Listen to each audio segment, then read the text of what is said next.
Everyone, and welcome to Amarillo Skies, a Western D&D campaign. My name is Nick. I am going to be your dungeon master, and with me today are all of our Yees and Haws. Say hello, Yees and Haws. Hello, Say Yves and hello, Hello, Haas. Yeez Yee's and Haws. Yeehaw! So, it's been a minute since we've played the Western game, so I'm gonna catch everyone up a bit.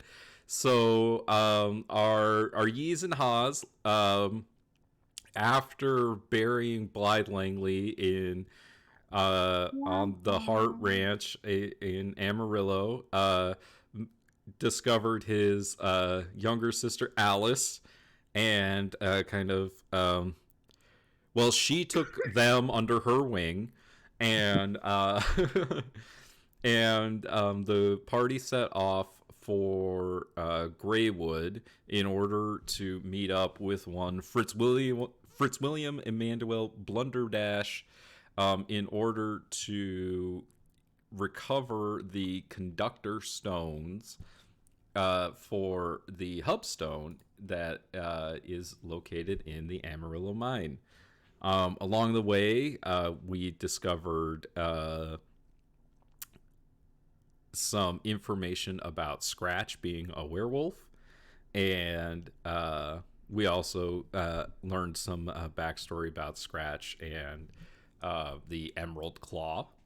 Uh, Once you arrived to Greywood, you all dispatched of the small contingent of Emerald Claw soldiers that were there, and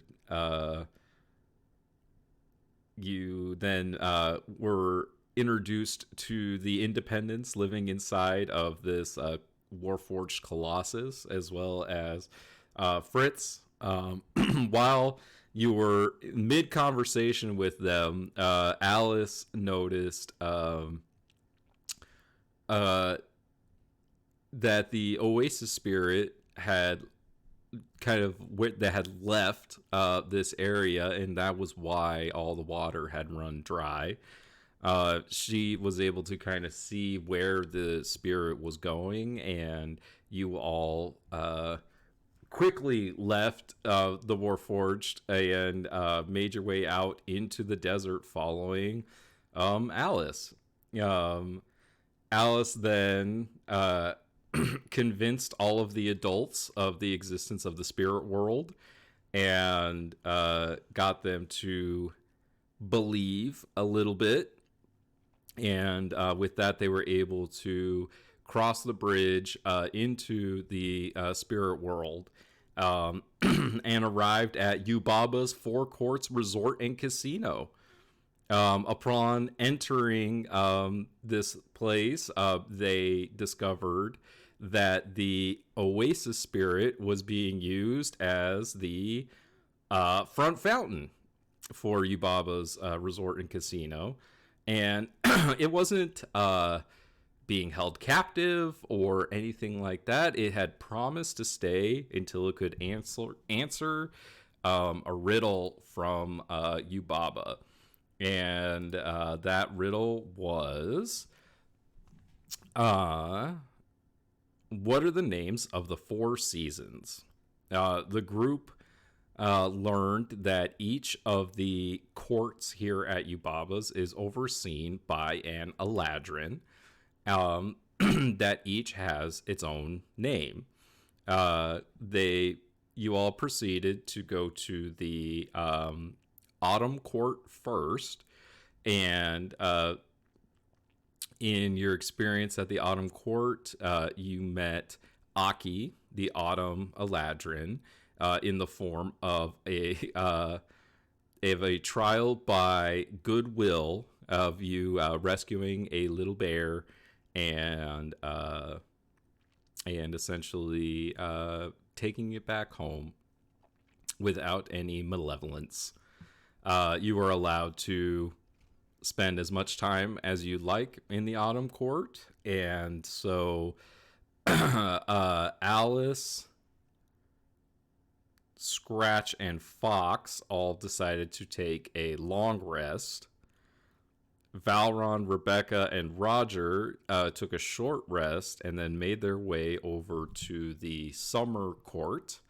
Along the way, Valron ran into his patron, Asmodeus, and as well as Roger ran into um, the old man, Idrori, Master of Masters, the Enlightened One, the Perfect Being, um, which he doesn't care for very much. Which he doesn't care for. He thinks that one's a little gauche. And he gave Roger a scroll that contains meditation techniques and forms for the astral self. And Roger unlocked his new abilities to make up for his aging, frail human form. After that, you all proceeded to, the three of you proceeded to the summer court and the trial by combat, where you met the. Did I give the fairy a name? I don't know if you guys ever asked him. I thought it was his a name. goblin. I don't think we got the fairy's name. I don't think you ever got his name. I just know we caused him a lot of problems. Yeah, we caught him on the John. Yeah, he is he's the coordinator, and you did catch him with his pants down, literally, as you asked for the Eladrin. You were introduced, and an agreement was struck where you would I believe it was how did I phrase it?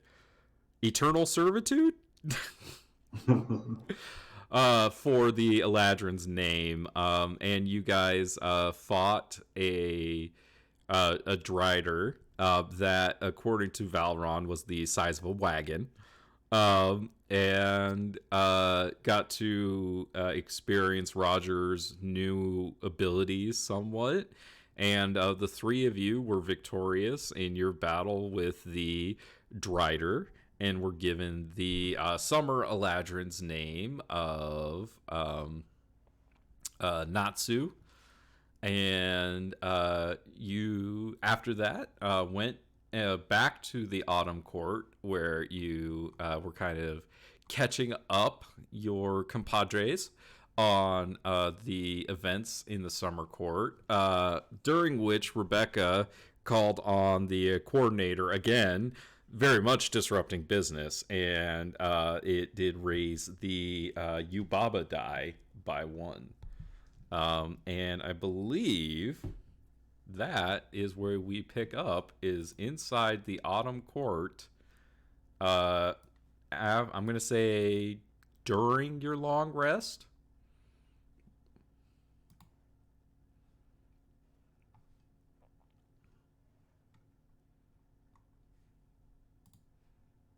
So if it's during our long rest, that means we haven't actually completed it yet. I'm saying we're going to pick up during it in case there's anything you want to do during that rest. If there is not, then we can pick it up right at the end of the long rest. Up to you guys. I wanted to give you some options, because, especially you, Ben, because you kind of missed that last bit of the session. So, if Scratch wanted to say something to the three that came back or anything like that, it is totally up to y'all.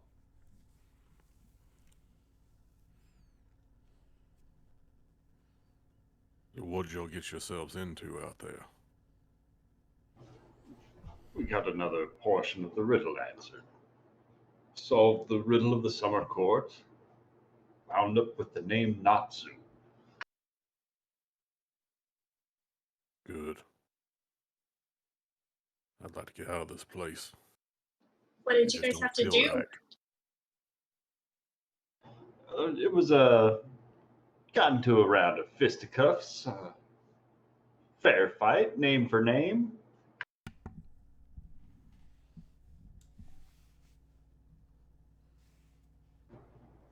You done resting up? Me. Surprised they give you a fair fight around here. I don't think it was intended to be a fair fight, but Valron and Rebecca are quite capable in combat.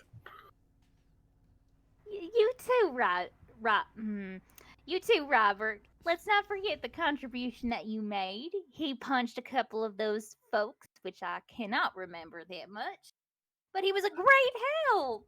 Don't sell yourself too short. It was a giant spider thing, remember? He was a giant spider thing. He punched it. With astral gorilla arms. With like these massive astral gorilla arms. Thank you, God. Little bear sticks its head out of the woods and winks. No problem. If I remember correctly, Rachel was very sauced last session. Was she? I don't remember. Yeah, I when we were talking about going over the bridge, I was like, "You've got a child's mind," and she just laughed at it. Oh, I was. Yep, I was sauced. I drank an entire bottle of wine. I remember that. Right? You actually remember it? She does now. Yes.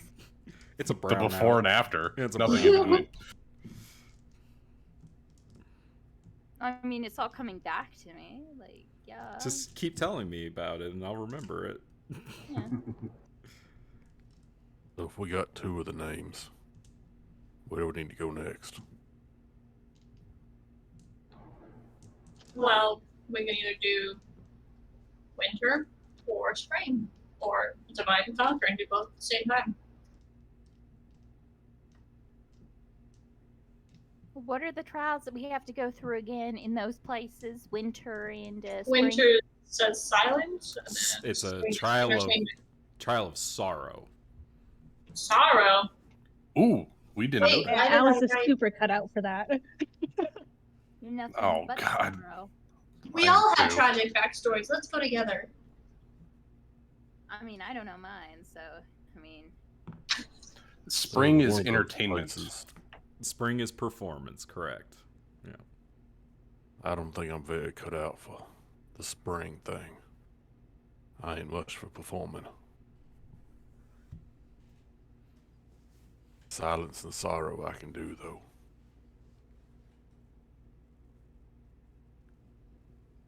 that's hardcore.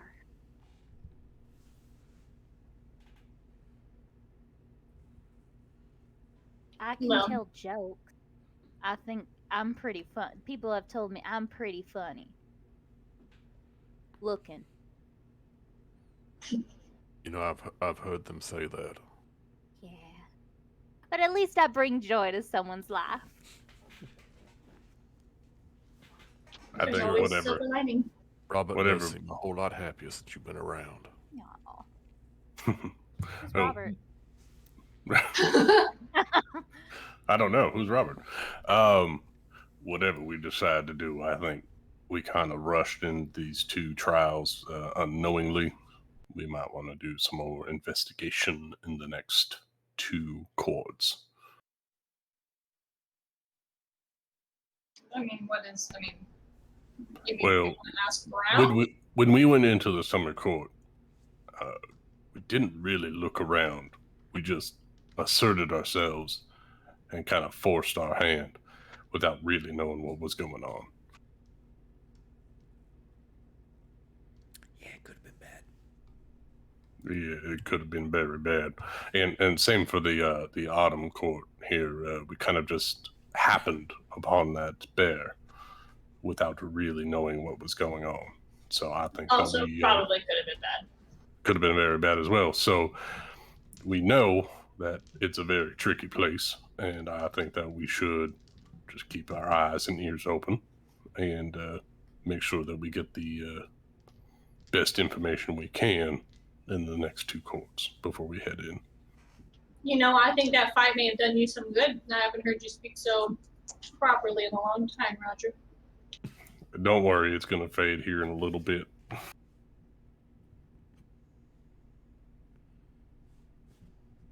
I appreciate that, Fox. Thank you. Just had a lucid moment. Knock some sense into you. I have a weight lifted off my shoulders. I feel slightly better about myself. Are you sure you want to be going through? Those astral Tortoise gorilla in it. arms are holding some weight off your shoulders. So, do you suggest we go and ask around, or Perhaps when we enter the courts, we do a more thorough investigation of the happenings and goings on in those courts before we interact with anything. I think that might be the best course of action. I think we should choose one and go after it. But I think that before we attempt any kind of trial or stumble upon any kind of trial, that we are aware of the rules of engagement in that particular area. that's fair. So, which one do we want to try and tackle first? And do you guys need a rest? I mean, did we finish our long rest? We came back in at like hour 6.5, right? Yeah, you guys could have gotten a short rest in.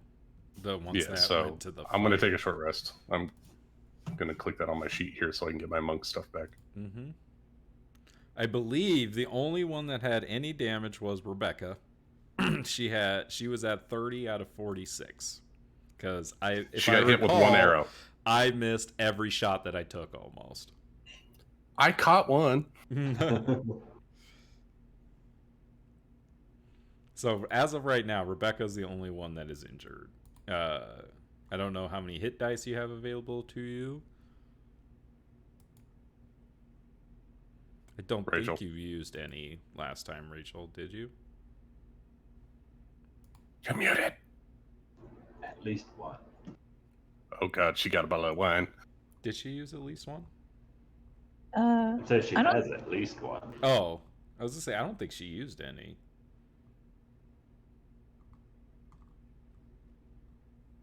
Let's see. That's where Ryan used his. She didn't get hit at the bar either, right? Nah. Yeah, so it's been a long rest since she's taken any damage. She should be at full hit dice. Rebecca, but she won't stand up for herself. Oh, her computer turned off. Okay, well, we will retcon. Oh, she's in the other chat. Yep, we will retcon that. Where do y'all want to go? Do we want to get sorrow out of the way, or? I was going to suggest we get entertainment out of the way, because I don't know if any of us are like particularly good at that. So maybe if we get more insight on that, it'll be better to just get it over with. That's fair. That's fair. Are we thinking like a gymnastics routine or some kind of feat of strength kind of thing for entertainment? Well, maybe we'll take a bit of your advice and figure out what we need to do first before we make a plan to do it. Because I'm not very skilled with instruments. You know, I think Roger's got a good point, but everything I've ever heard about creatures of the Fae, you ain't gonna get no straight answer from any of them. And we're gonna be able to find out anything about what they expect. It could also not be like a performance, but it could be maybe like negotiating. Some people take entertainment out of that, out of exchanging pleasantries, I guess, that aren't exactly pleasant. Maybe they just want us to tell a couple of jokes. I mean, it could be that. As far as I can see, this whole dimension is about entertainment of one sort of another. The Autumn Court, the Eladrin, was entertained by us being benevolent towards the bear cub. And the Summer Court, Eladrin, was entertained by violence. So perhaps we can take that as a clue as what this particular Eladrins for the spring and winter courts find entertaining. Well, I guess there's one way to find out. Fox is gonna stand up and she's gonna start walking towards spring court. All right. So Let's do this. Yeah, you emerge out of the autumn court and the kind of the quiet, comforting feeling of that place kind of gives way as you go through that long hallway. Back to the loud bustling of the casino and the pits and card games and the fountain and everything going on here in the main kind of square area of Yubaba's.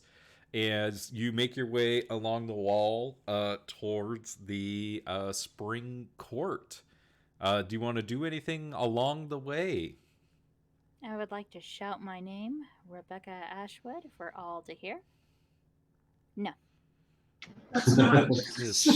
Yeah! No, we don't. That is disrupting business. Don't do that. Do you actually do that? Is my question. No. Oh, okay. I'll let it slide. But Rebecca, let's practice for the winter court and execute silence. What do you mean? I'm nothing but silence. What are you talking about? Are you just saying that just because I have a child's mind that I don't understand the concept of silence? Because frankly, I feel like you're looking at me like I'm a child, and I'm not. I know that sometimes I do tend to feel silence with my words, and yes, sometimes I do make mistakes. Some of those mistakes usually lead to arson and possible personal injury. Sometimes to you, Robert, but I believe that I'll be able to keep completely silent during this entire encounter in the winter court. Well, we're going to spring court, so don't worry about that quite yet. Wait, what? I thought we were. Oh, okay. And Rebecca, I was also referring to quieting your mind because of what we talked about after the summer court with your episode with that particular rifle round that you shot. Perhaps quieting yourself just a little bit might help you think better. Right. Do you just not like the sound of my voice? Is that why you're doing this? Is that... There's nothing wrong with your voice, Rebecca. You are just fine. All right. Do you just hate me? Yeah, do you just hate me? I did nothing wrong. So this casino is filled with like a lot of interesting individuals, I'm sure, shapes and sizes and everything. Absolutely. You see fairies, demons, devils, you see satyrs, you see Githyanki, you see all sorts of planar beings and weird, strange things that, frankly, you guys are all handling very well. Yeah, I'm just like, well, wait a second. This place is filled with a lot of things. Is there any, like, I mean, there's a lot of very strange. She's specifically looking for any that may have a representation of the Vistani people, like as symbols or things like that. There seems to be like a lot of strange here. Is that anything that would stand out? Probably not super easily, but like, like they have like a kind of look to them. Yeah, make me a perception check.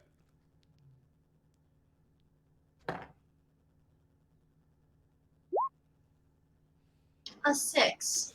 Nothing seems to There's a be lot of standing people. out to you. Yeah, there's I'm just overwhelmed. yeah, a lot of the things that, like, the Vistani are a mortal human culture. Not a lot of that is represented It's here. Right, exactly. Okay. You were looking at Everything a lot but of humans. foreign things to you. Yeah, absolutely. So those familiar symbols, you're just not seeing anything. Okay. Cool. Just Yeah. Is there anything else anyone would like to do as you make your way over to the spring court? Does anybody look to be watching us? Like, whether a security detail or just interested parties looking up from their gambling tables whose eyes linger a little too long? Make me a perception check.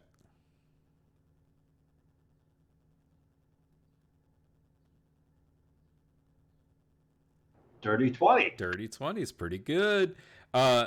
You notice the guards don't seem to pay you any notice. Like, if your experience at the summer court and this has taught you anything, it's that you were very underestimated in this world.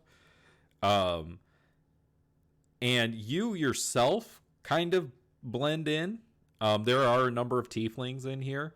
Um, however, like the humans among you do attract some attention from the goings on, but most people are very courteous and polite and no, you don't disrupt business at Yubaba's.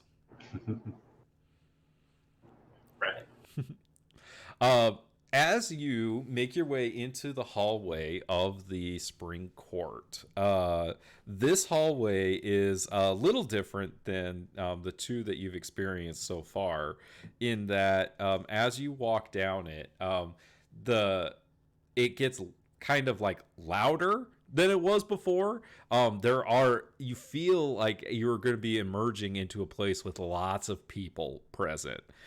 You can hear lots of like music, really nice music playing, and the walls of this hallway are they're it's green like leaves like that are kind of like painted all the way with like these tree branches and things like that all the way down this hallway. And there's also these like lights that are like strobing as you're kind of making your way through this hallway. And as you emerge, you can see in front of you that there is a huge like stage and is surrounding this tree. Hold on, that needs to go away. And Oh God! you can see that there are there are tons of people in this room surrounding this tree. There are various like bars set up where people are drinking. There are a number of musicians around playing music. There are areas to like sit and lounge, and there are just like different areas of like there's like magic being performed. There are you can see that there's like just various like kind of like socializing going on, lots of just people sitting and talking. You can see that there are like bards and other kinds of like jesters, and there are like attendants like coming and going. And if let's see, you do, and you can see that I don't know if you would know these people. I think half our people lost internet. Oh, do we lose Ryan and Amanda? And Rachel. Oh, Rachel's computer crashed again. well, I guess So we wind up in the we wind up in the winter court where half the party is silent. Dun dun dun. Oh, What did I miss? we got Rachel. I lost. don't know which part did you miss? Where are we? Spring court. Spring There's court. a stage, bunch of bards, crazy stuff going on. Okay, I all think sorts I'm of people talking, and I mean, everyone can make me a perception check. Let's start there. As Might you're take just a kind of bit. scanning the room. Oof. on my perception 15 check, for Roger. Can Rebecca like look around to also see if she might know someone? Sure. I know that's a long shot. Okay. Might take me a sec. This is where real dice come in handy. Yeah. I just lost them. A lot. On a side note, I picked up the Stranger Things adventure. I've module run that. thing. I've run that before. Ooh. With the Thessal Hydra. Yeah. I got the box set. It's got 2 Demigorgons. Oh, scratch. Okay, so Scratch and Alice aren't seeing shit. Mm-mm. Alice is very distracted by all the goings on. Come on, bitch. Everyone, Let's do this. like- I got a 9. Like, Alice, like these Yes. are adult goings on too. Like, these are adults in here. This is not a place for children. Alice does not give a fuck. Yeah, no, she It's doesn't. just like a. Oh God, what was that movie? It was it's a Midsummer Nights. What? The Shakespearean play? Yeah. It might be. Yeah, that's exactly what I based it off of. Good job, Lucas. Ding ding, you get a cookie. Oh, thank you. Does he get inspiration? Is it an inspiration cookie? No, because he didn't do it in character. Aw. Roger doesn't have that kind of mind. But Roger has been working in a theater as of late, and you do recognize two very famous characters from a story that you heard growing up that you assumed was just a story. But you recognize Titania and Oberon of the Sealy Court.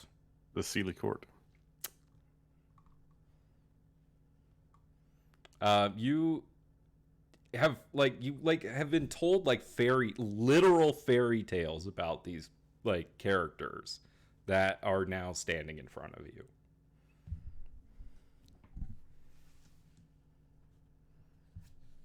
Oh, wow. That is. I didn't think they were real.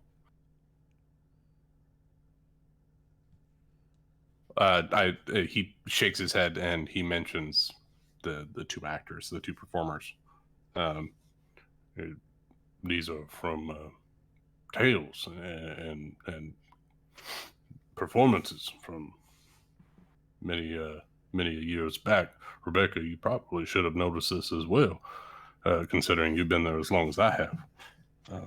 That's should've? Titania and Oberon Oh, of okay. the Sealy Court. Yeah, no, I just was not looking in the right direction. Yeah, no, totally. I recognize them. Of course I can. Of course I can. Are they associated with one of these four icons down at the bottom of the picture there, Nick? These two on the right. Oh, God. Roger's having issues at the moment. These are both beautiful people. Well, do we introduce ourselves to them? I mean, we already know their names, so I mean. With that 15, does it look like they're in the middle of practicing for a performance? Oh, these aren't actors.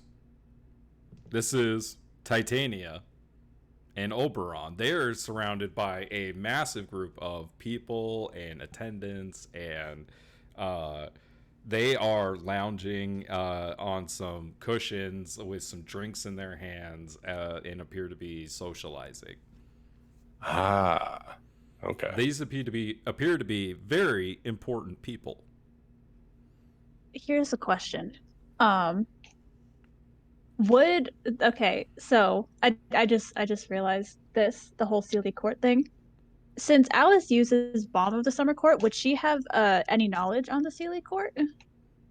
Because of her druidic circle? Yes, she would. I will say that like once Roger like mentions them and points them out, that you would be able to, like, you wouldn't need a knowledge check to be like, yeah, Titania is the queen of the Sealy Court and Oberon is her attendant.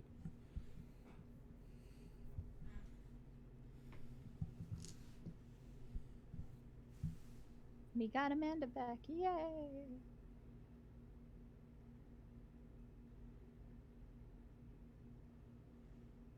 Kind of. All right. I'm not going to use your name out loud. Little one, I noticed that's piquing your attention.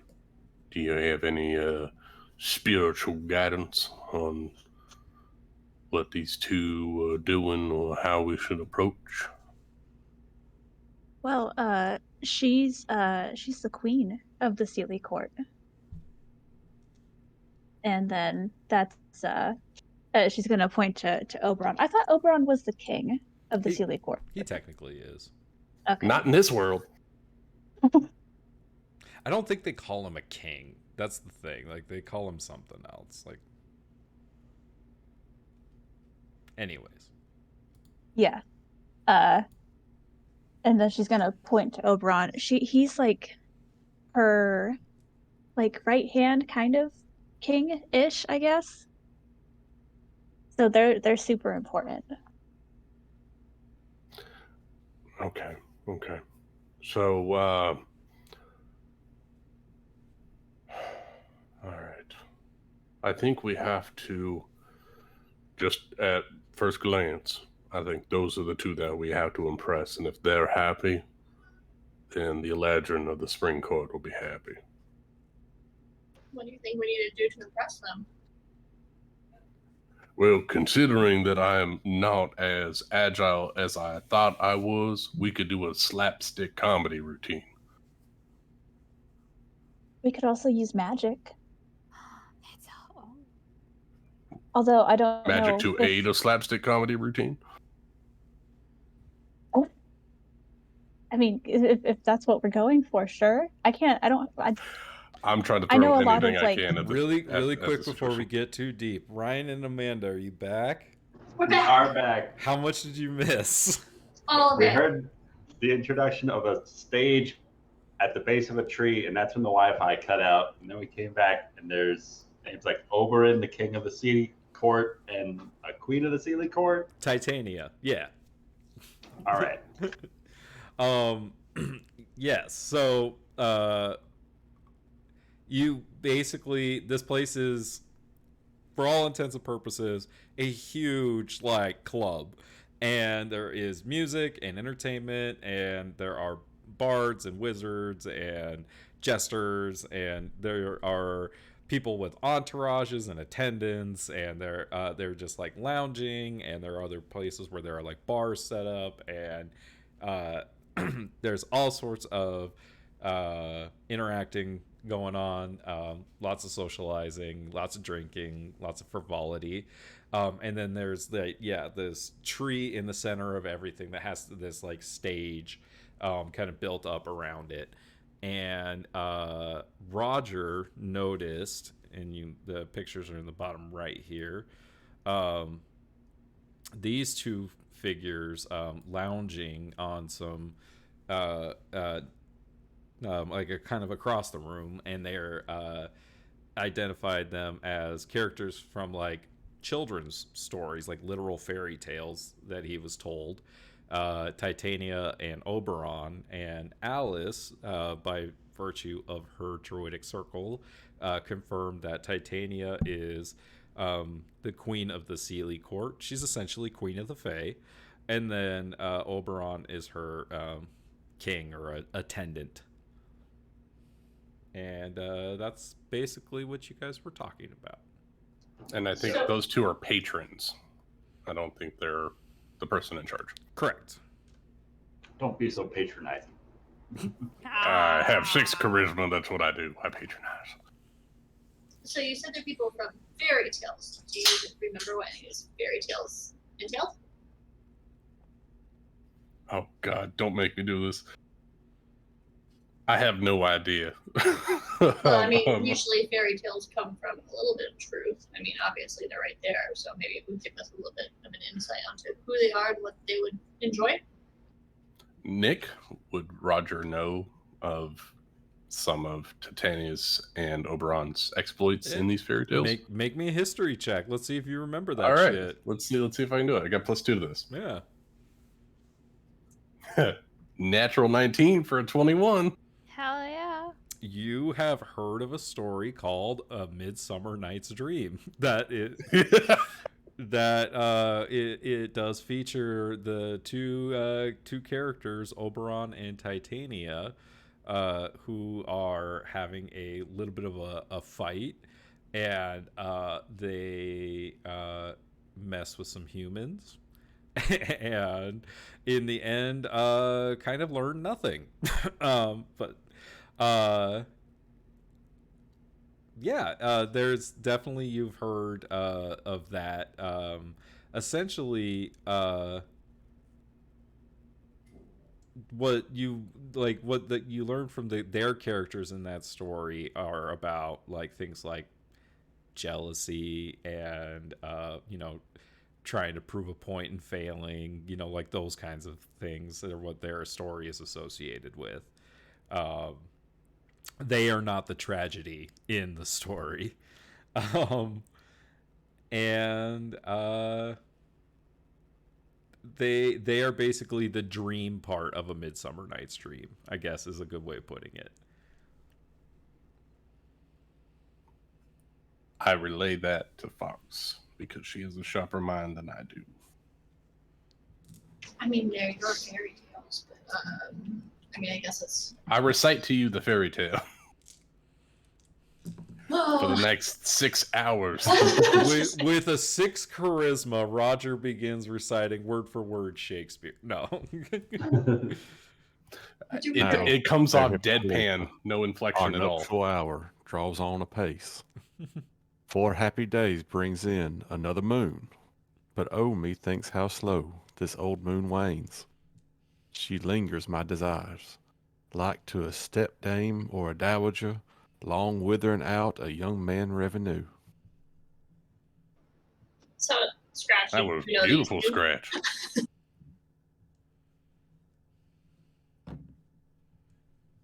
Can't believe I read Taming of the Shrew instead of this. Oh, thank you, Ben. As you guys are kind of standing there, you are approached by this figure. That looks like an Eladrin if I've ever seen one. And as that sword, as they approach, they say, and their voice is very sweet and kind of like androgynous, and they say, excuse me, you were kind of blocking my entryway. I'm going to need you to move.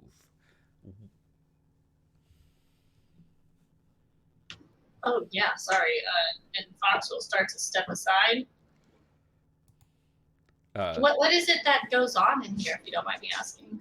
Yeah, like this figure puts their arm like kind of on your back in a respectful way and kind of gestures you off to the side, and says, this is the Spring Court. We are here to entertain and to lift the spirits of all who enter our domain. It sounds like quite an enjoyable experience. It is the best. What brings you to the Spring Court? We were looking for a name. Ooh. You come seeking valuable treasure indeed. Indeed. Indeed. Whose name do you seek? Oh, or, how silly of me. You can't answer that. And their laugh is very, like, it just, like, it makes you feel... Like echoes in your brain. Yeah, it's like, it makes you feel like, you know, that feeling of like it's springtime and you go outside and you take a big deep breath and it's like wonderful. It's like child laughter echoing in your brain. You're just like happy and it's nice. Okay, that's good laugh. Good vibes. Good vibes. Brainwashing again. I look and see if anybody's going to actually answer his question. If nobody steps up. Well, I mean, he laughed because we don't know the name that we're seeking technically. So he's fair at that point. We can't answer the question. Roger steps aside and out of the thoroughfare, and he's respectfully bows his head and he says, "I believe we are searching for your name." My name. And who are. I mean, who did somebody send you for my name? Why is it that my name you seek? Do you know who I am? I mean, we'd like to know that. We know your title, but not the elegance of your name itself. I see. Well, it's not something I offer freely. What? Actually.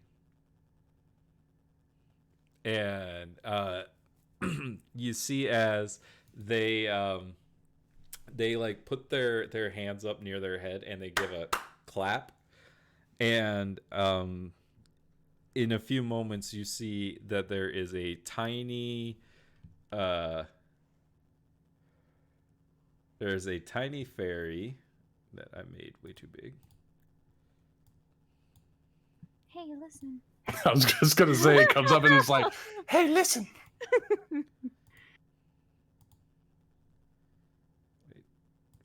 Just One does not simply come in here to ask for my name. switch the layer, please. Okay, there we go. A small fairy that is flying appears next to the Eladrin, and this creature has no eyes. And So just creepy. a large mouth, wearing this tuxedo with a bow tie, and and they say, "Oh, this is just a disaster. What are we gonna do? We have no actors. And the Eladrin motions to the 6 of you and says, "I have 6 actors for you, and if they put on a wonderful performance, then I will offer them what they seek. And if they don't, well, we'll leave them Eternal to, servitude. we'll leave them to the audience." Oh, I don't like that phrasing. Titania would be devastating in the audience. Oh my god. Wait, what does that mean? Leave them to the audience? I don't understand. Are there going to be like tomatoes, like what happened to the soul tether, or something akin to that? I'm just. I think it might be a bit more violent than that. Oh. Or Not always. eternal servitude. Sometimes mockery cuts so much deeper than a blade. Would you say that it could be vicious? You are quite clever for one so small. She is indeed. She's the brightest mind of the group. She is indeed. Yes, it is. Mhm. Well, I believe the conductor will show you to your accoutrement, and I bid you good luck on your performance. Wait, sir. I don't know what that means. Accoutre kami or something. I'm Rebecca Sugar. By the Don't way. call Rebecca- her a commie. Rebecca Ashwood. I don't know. I don't know what that meant. Is that good or you know what? It's like your costume for the show. Okay, why didn't you just say that? Because accoutrement is so much better. Try it. It's a fun word to say. Accoutrement. Accoutre kami? Well, you know what? If you say it right, it's fun. Anyways, good luck. You're gonna do great. That's Elvish for wardrobe, right?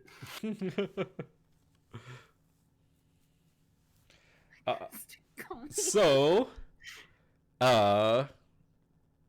basically, you all are going to be putting on a production of Pyramus and Thisbe in front of everyone in this room. Oh, how fun! So, Does that include basically, wire work? Do we have the script for Pyramus and Figby? you as characters will. Mechanically, this is how this is going to work. It is essentially a skill challenge. Oh no. You need to get 3 successes before you get 3 failures. The DC is normally a 12. If you fail a check by more than 5, the DC goes up. And as the audience starts reacting, if you do poorly enough, it's going to well or poorly you do is going to affect how much business is disrupted. Essentially, is going to be your is the consequence of not doing well. Okay, I have a question for you. Can I roll my portent die, and will I be able to use inspiration and or luck points during this skill challenge? So correct me if what is the wording on portent? Is it at each Once a day, day. or is it When you each finish a rest? long rest, roll 2 d20s and record the numbers. Ooh. Okay, cool. So yeah, you would be able to re-roll your portents for the day. Roll well. There are Right? there are a number of actions that you can take during your turn. If you want to be one of the lead actors, you're going to be rolling your performance check.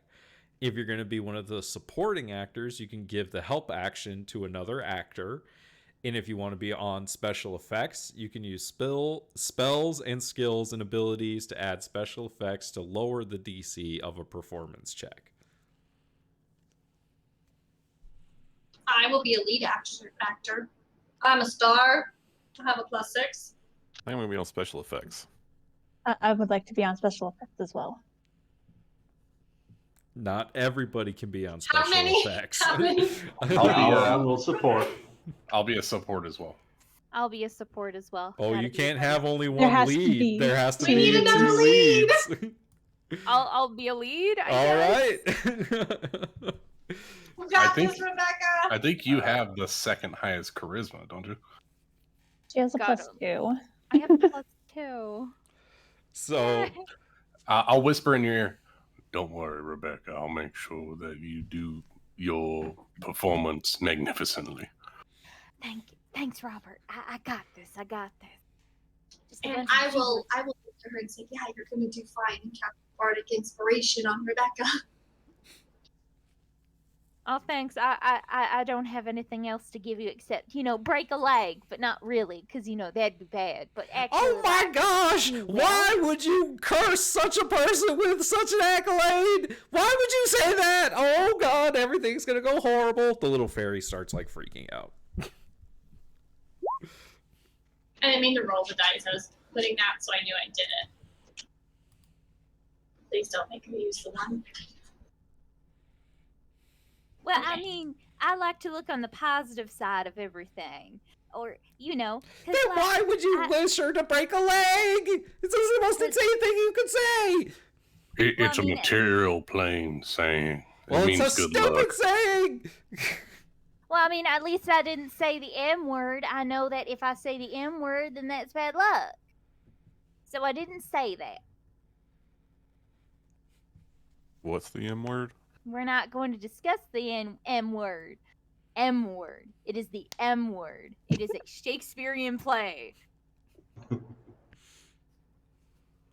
I pull out my Bowie knife. I mean, if we're talking about self-sacrifice, we can make that work too. I mean, maybe we should. Let's just maybe read the script, guys. All It is right. what it That's a is. good suggestion, Robert.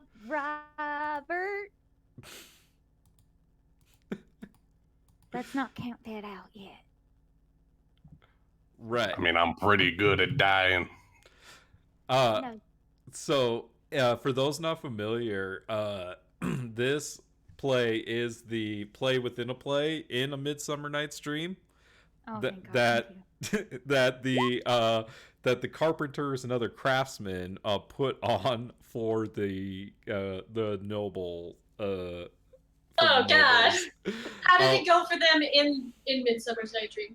Did they end okay? It is essentially the tone is this is the play is supposed to be serious, and the way that they perform it comes off as very comedic because they're so bad. So we should be fine then. So you should be we should fine. be fine. We have Rebecca as a lead. This is going to be great. Yeah. I'm actually really excited.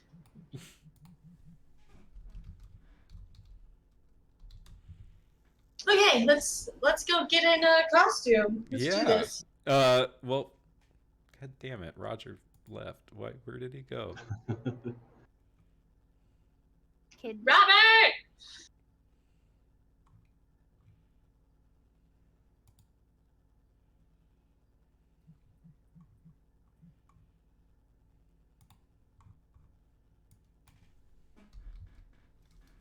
So my question is, when we're looking at thee, I see a lot of thee here. What specifically does that mean? Can I replace that with something? Also, who the hell is Puck? I'm sorry, I'm just flipping through this. So Oh, the he's back. the characters that we're looking at here are, let me, Did You we know, get a script somewhere? those are the characters.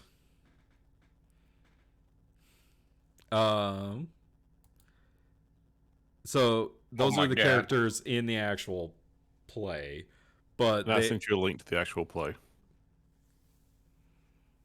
so this is essentially this is Act 5 of A Midsummer Night's Dream, but that's not important because I don't know Shakespeare that well, and you guys don't need to know Shakespeare that well. Thank God. So But I have the play. It's right here. well, Ben, how do you picture this going? No, I believe that the way that this kind of starts out is that the carpenter Quince, I don't know his name. I am not Quince. I am not trained in Shakespeare. That's Quince. Quince. Quince. Sure, Quince. He is delivering most of the lines as the doing the prologue and things like that. So that is probably gonna have a lot of speaking involved. Fox can say words. And then there are other roles such as Thisbe and Pyramus, the two main characters. So that's probably who Amanda and Rachel are going to be. So I guess the question is, who would like to be Pyramus and who would like to be Thisbe? I like the name Thisbe. I'll be Thisbe. I'll be Pyro. Now, wait, Pyro? You have to make sure that you pronounce the names correctly. Right. Ramus and Thisbe. Thisbe. Right. Okay, this will be great. I'm great at names. You guys know that about me. Oh my So- god, we got two people that don't do names very well. Pyramus? And then the other characters in this play are a wall, moonshine, like the literal moon, and a lion, Like an actual lion or just a lion? like an actual lion. Are you sure you're not a lion? I will shine like the light of the moon. that you Baba That's die probably just not a went good up idea. by one. No, I'm kidding.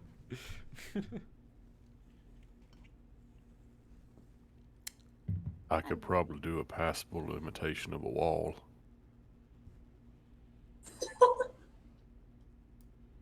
I think you'll make a great wall from scratch, though. That'll be good. Or would you rather be a moon and she'll wink at him? She doesn't know. Yes, she does. He does. Oh, okay. Oh, am I? Okay, I'll talk about that later. You don't know this, Fox. He just jumps in the middle of the conversation, pushes Fox out. You don't know what you're talking about. So Don't say that to him. is Alice going to be our narrator? I suppose so. Yeah. Oh, how Midsummer's Dream to have a child narrating the story. I suppose so. Oh, yeah, totally.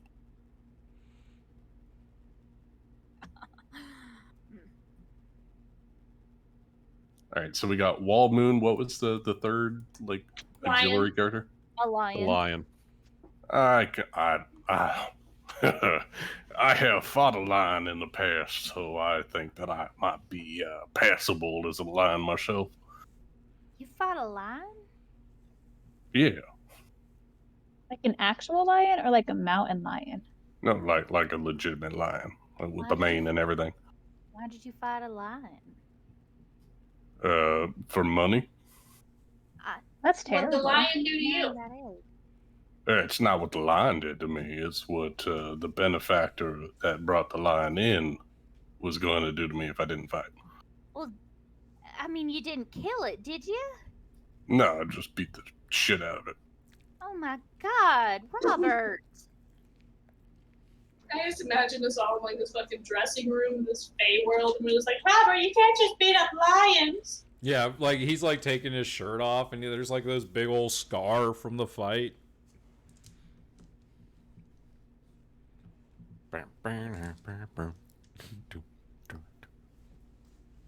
I think I might have to alter one of those scars that I have.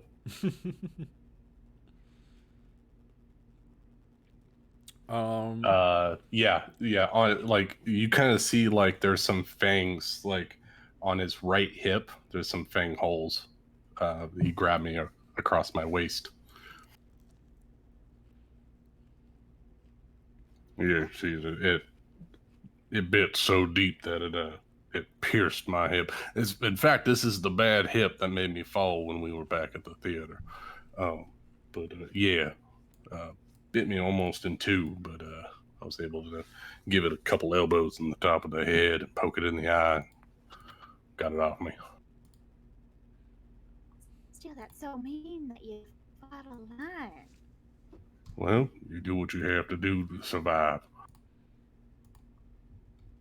That's just all right. I'm still not happy about it, but it was either the lion or myself, and I felt like I wanted to keep living. And I vote we keep that feeling going through this whole thing. We all just want to keep living, right? Let's fight through this. Great. Can I get everyone to roll initiative? Oh god. No, I refuse. Okay. 16. I get a 14. 15. I got a 19. We're all the teens, guys. We're doing great. Yeah. Team teen. Let me do all this work. 19, Ben? Correct. Why is Summers the only one that managed to make it on the turn order? Because I selected my token. I rolled real for dice. once. Same here. I rolled real dice too. It I told me got that my legit. token's not valid. Legit, I'm tired. What did you get, Ryan? 21. Okay. He's the best. The of all moon of us. shines the brightest. Oh, it's good that the like one background person and one special effects person is up front. I like it. Oh, wow. It really does. It goes special effects, support, main, special effects, support, main. Wow. How did you guys it's do that? it's support. Wait, Scratch is special effects, right? Yeah, but Scratch is a Special wall. effects I'm also main. doing the wall. it's just I just think it's funny how everything kind of separated out like that. So And then the narrator comes in right before Rebecca. it's okay. There it is. We're being very fluid with this, not very literal, if that makes sense. You guys are working together. The initiative is mainly so we can roll skills and things like that as we need it. So there's some order to this, but Alice, she begins, to or as the time comes near, this little fairy that has been introduced to you as the conductor comes in and says, "Okay, well, you all look, you are in costume." Oh, thank you. Yes. That's a compliment. I got a question for the lion costume. Am I like the cowardly lion from the Wizard of Oz, or am I like in a dead carcass of a lion? No, you look like the cowardly lion from the Wizard of Oz. Awesome. And he says, well, they're ready for you. Are you guys ready? Ready as we'll ever be. Let's do this. Now, All can right. someone tell me what part I'm playing again? I'm a bit confused. I kind of forgot. You're Thisbe. Oh, right. Okay, I'm Frisbee. Frisbee. Yeah, that's what I said. No, it Frisbee. works because Rebecca's never going to say her own name. So, What could possibly go wrong? what could possibly go wrong? The six of you make your way out to the stage, and the play begins. I am not going to make anyone perform Shakespeare unless Oh, good. Ben wants to. Oh, And you can. You can be a beautiful mom. But I will read the prologue for this story, which is, if we happen to offend you, it's because we want to. We don't want you to think we came here to offend you, except that we want to offend you with our good intentions. Our plan to show off our little bit of talent will wind up getting us executed. Please keep in mind, we're only here out of spite. We don't come here with the intention of making you happy. We're absolutely not here to delight you. The actors are ready to come out and make you sorry. By watching their show, you'll find out everything you're likely to know. And then just imagine all of that in Allison's voice.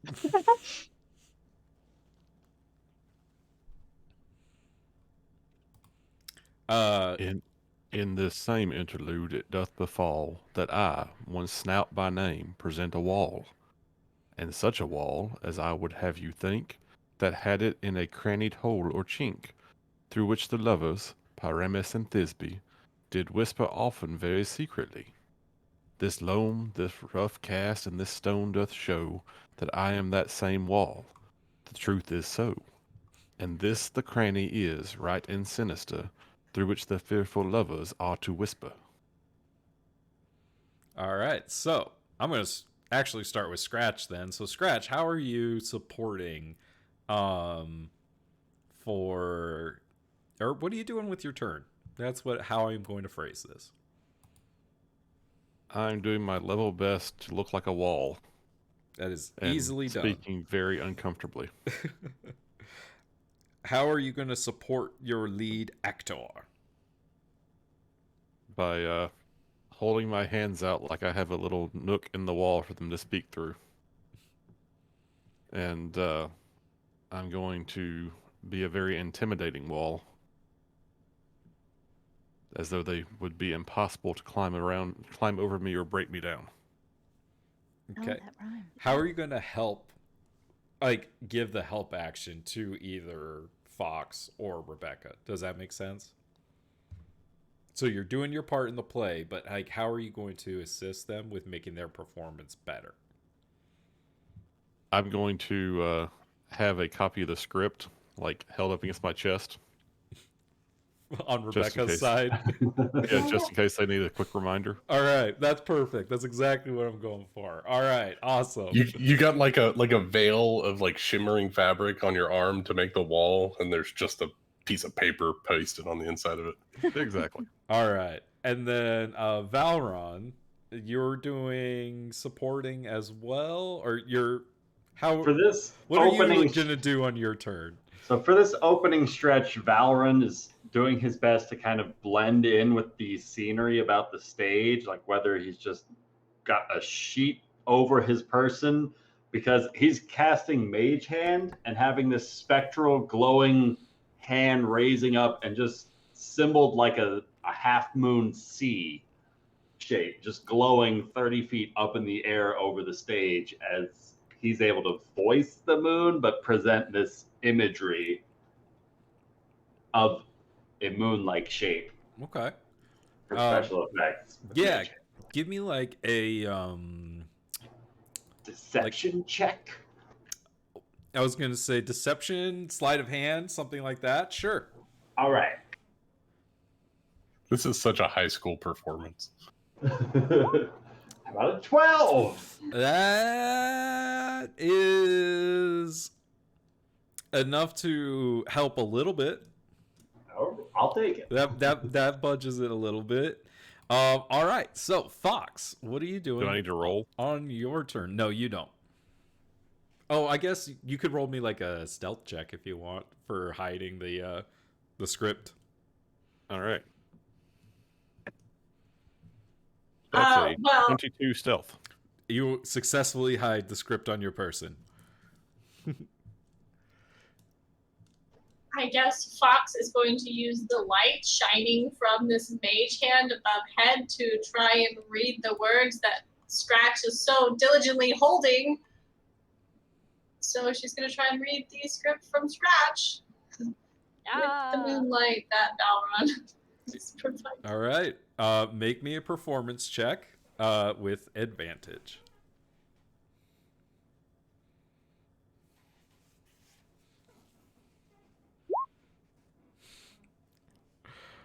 Well, I got an 11. Oh my god. Well, the DC was reduced by 1 because of Valron's successful 12 on his check. So, an 11 is 1 success. Yay! Okay, cool. Fuck. As you barely meet the DC, Fox. Opening night jitters. Yes, Fox, you recite, "O grim looked night, O night with hue so black, O night, whichever art when day is not, O night, alack, alack, alack."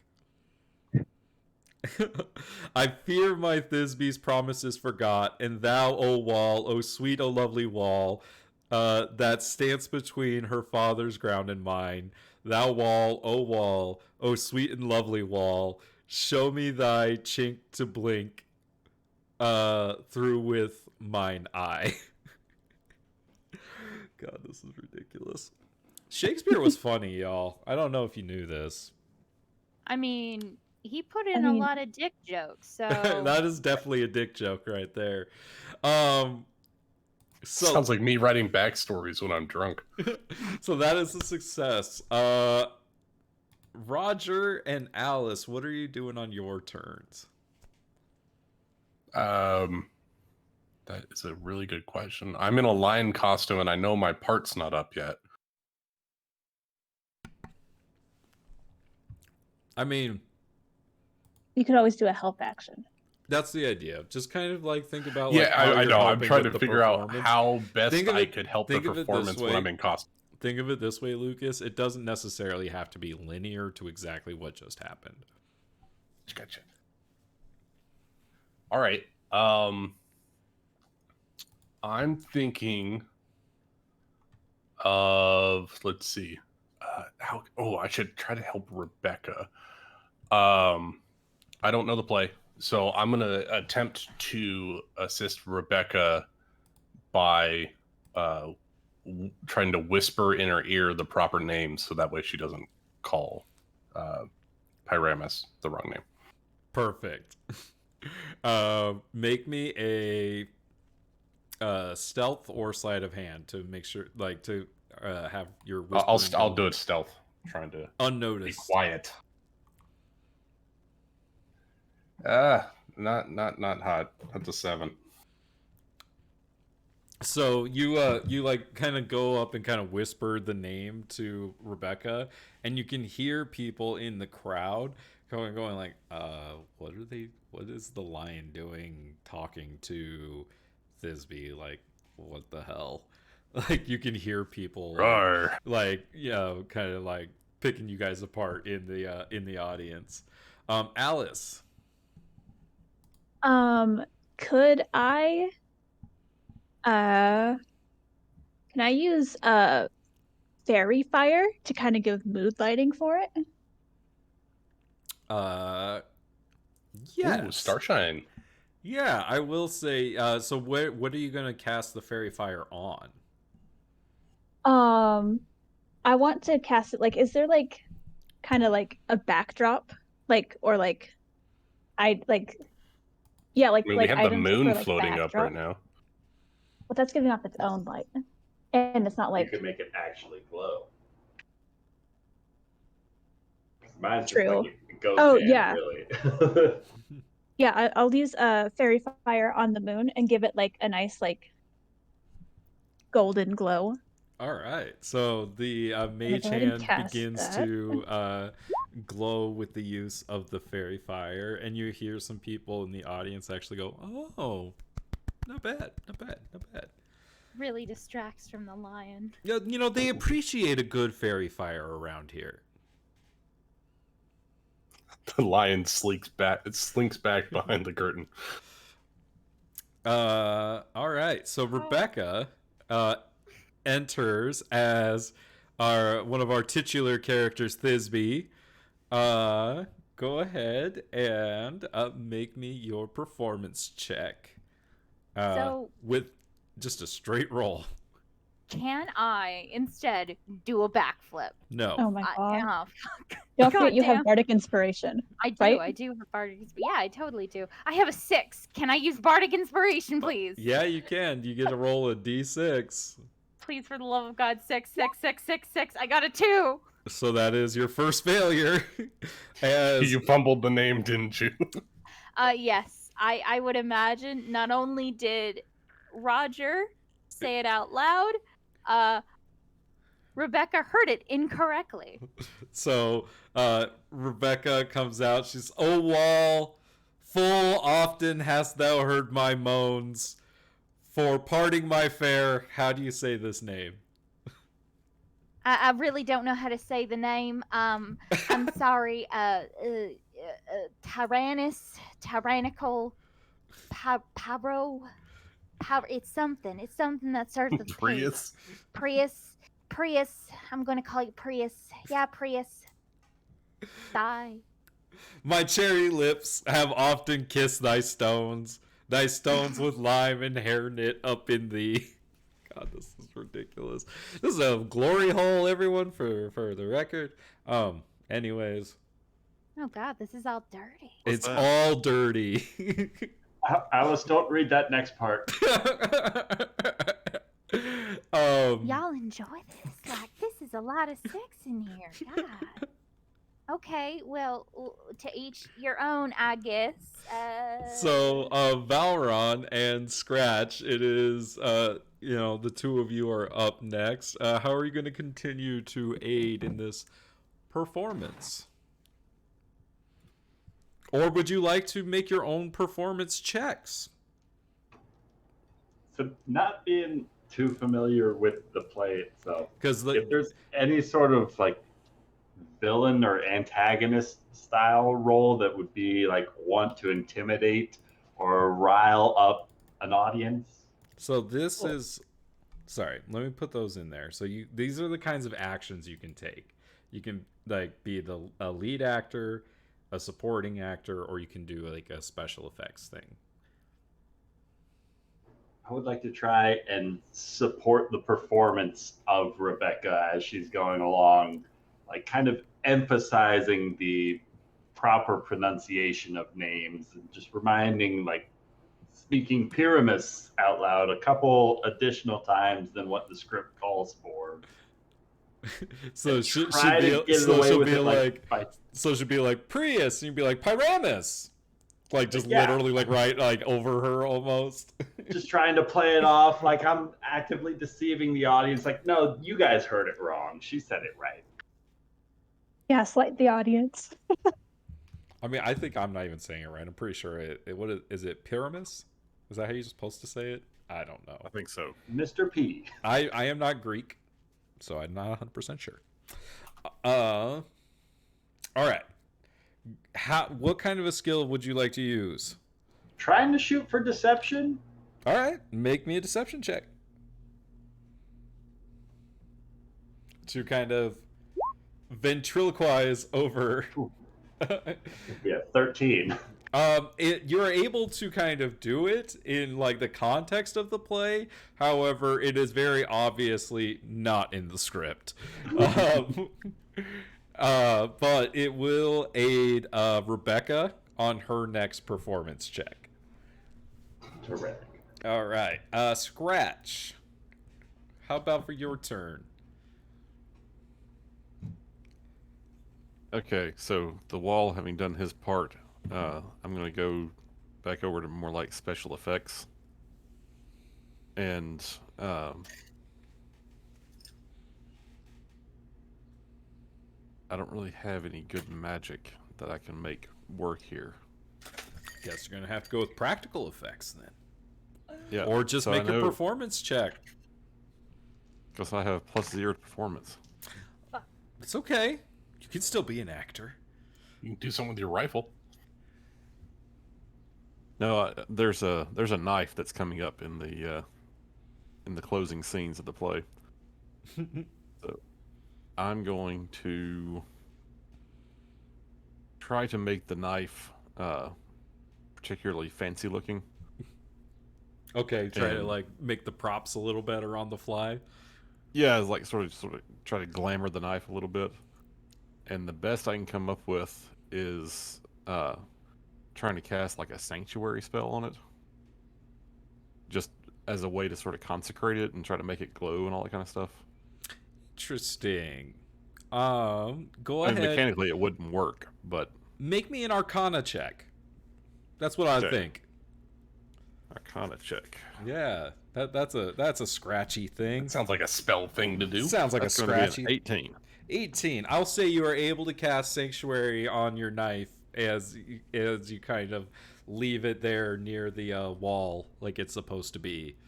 And that will lower the DC for I will say for you can choose either for Fox or Rebecca. I believe it is Fox's character that takes the knife. It's going to be Paramus who stabs himself first, and then so it'll be Thisbe Fox then comes along after. So it'll be Fox. Yeah. Okay, good. Fox. Okay, so since we are reading these lines, I would like to attempt to use minor illusion because it says you create sound as volume can range from whisper to a scream, so I can make like my voice louder so the audience can hear it better. Or my performance check. Okay, I'll need you to give me a sleight of hand. Because you're going to be casting a spell right in the middle of your performance. Yeah. Okay, that's fair. A 7. Oh my god. So, wait, can I use luck to re-roll that? Sure. 18. So kind of during one of like Rebecca's a little bit longer like kind of moments, you're able to quickly cast your spell as it comes back around to you. You in your line, I see a voice. Now will I to the chink to spy and I can hear my Thisbe's face. Sounds dirty. Where does the lion come in all this? In a little bit. But we're not going to go too much into this. But you are able to make your voice louder and project to more of the room. Is that like a triple advantage? I don't know. I clicked shift because last times it didn't work and this time it worked too well. So I'm not really sure what I did there. Well, that's okay. Looks like you got a dirty 20 because I was going to give you advantage. So that is a success as Fox continues to be the highlight of the performance and actually gets some some nods and some like little appreciation from the crowd. You can see that you have not quite attracted the attention of Titania and Oberon quite yet. You gotta step it up, guys. Let's see. So Roger, it is your turn. How are you going to support this production as the lion does enter? You want me to read what the lion says as it enters? Please do. You ladies, you whose gentle hearts do fear the smallest monstrous mouse that creeps on floor, may now perchance both quake and tremble here, when lion rough in wildest rage doth roar. Then know that I, as Snug the joiner, am a lion fell, nor else no lion's dam. For if I should, as lion come in strife, into this place, 'twere pity of my life. All right. These are some like Fey people and stuff, right? They've seen some crazy stuff. Yeah. So I'm gonna do my best lion, but I'm gonna activate my arms. So I'm gonna be a big lion as I can with 4 spectral Grion arms just to make the spectacle as I go in to attack Pyramus. You are attacking Thisbe. That one. I knew I wanted to kill Fox. Question. I don't know what's going on. You're putting on a play. No, I know, but I thought that the lion went after Pyramus because she's got the knife, because I read the story that Pyramus was supposedly eaten by a lion and came back. No, Thisbe was supposedly eaten, or was isn't that right?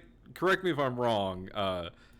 Fee gets attacked by the lion, and It's very Romeo Pyramus and stabs Juliet. himself. It's Pyramus early thinks Romeo and Thisbe gets Juliet. eaten. He kills himself. Thisbe comes back and finds Pyramus, kills herself. Yeah. The small quote on Google that I have here, they did not have it written properly.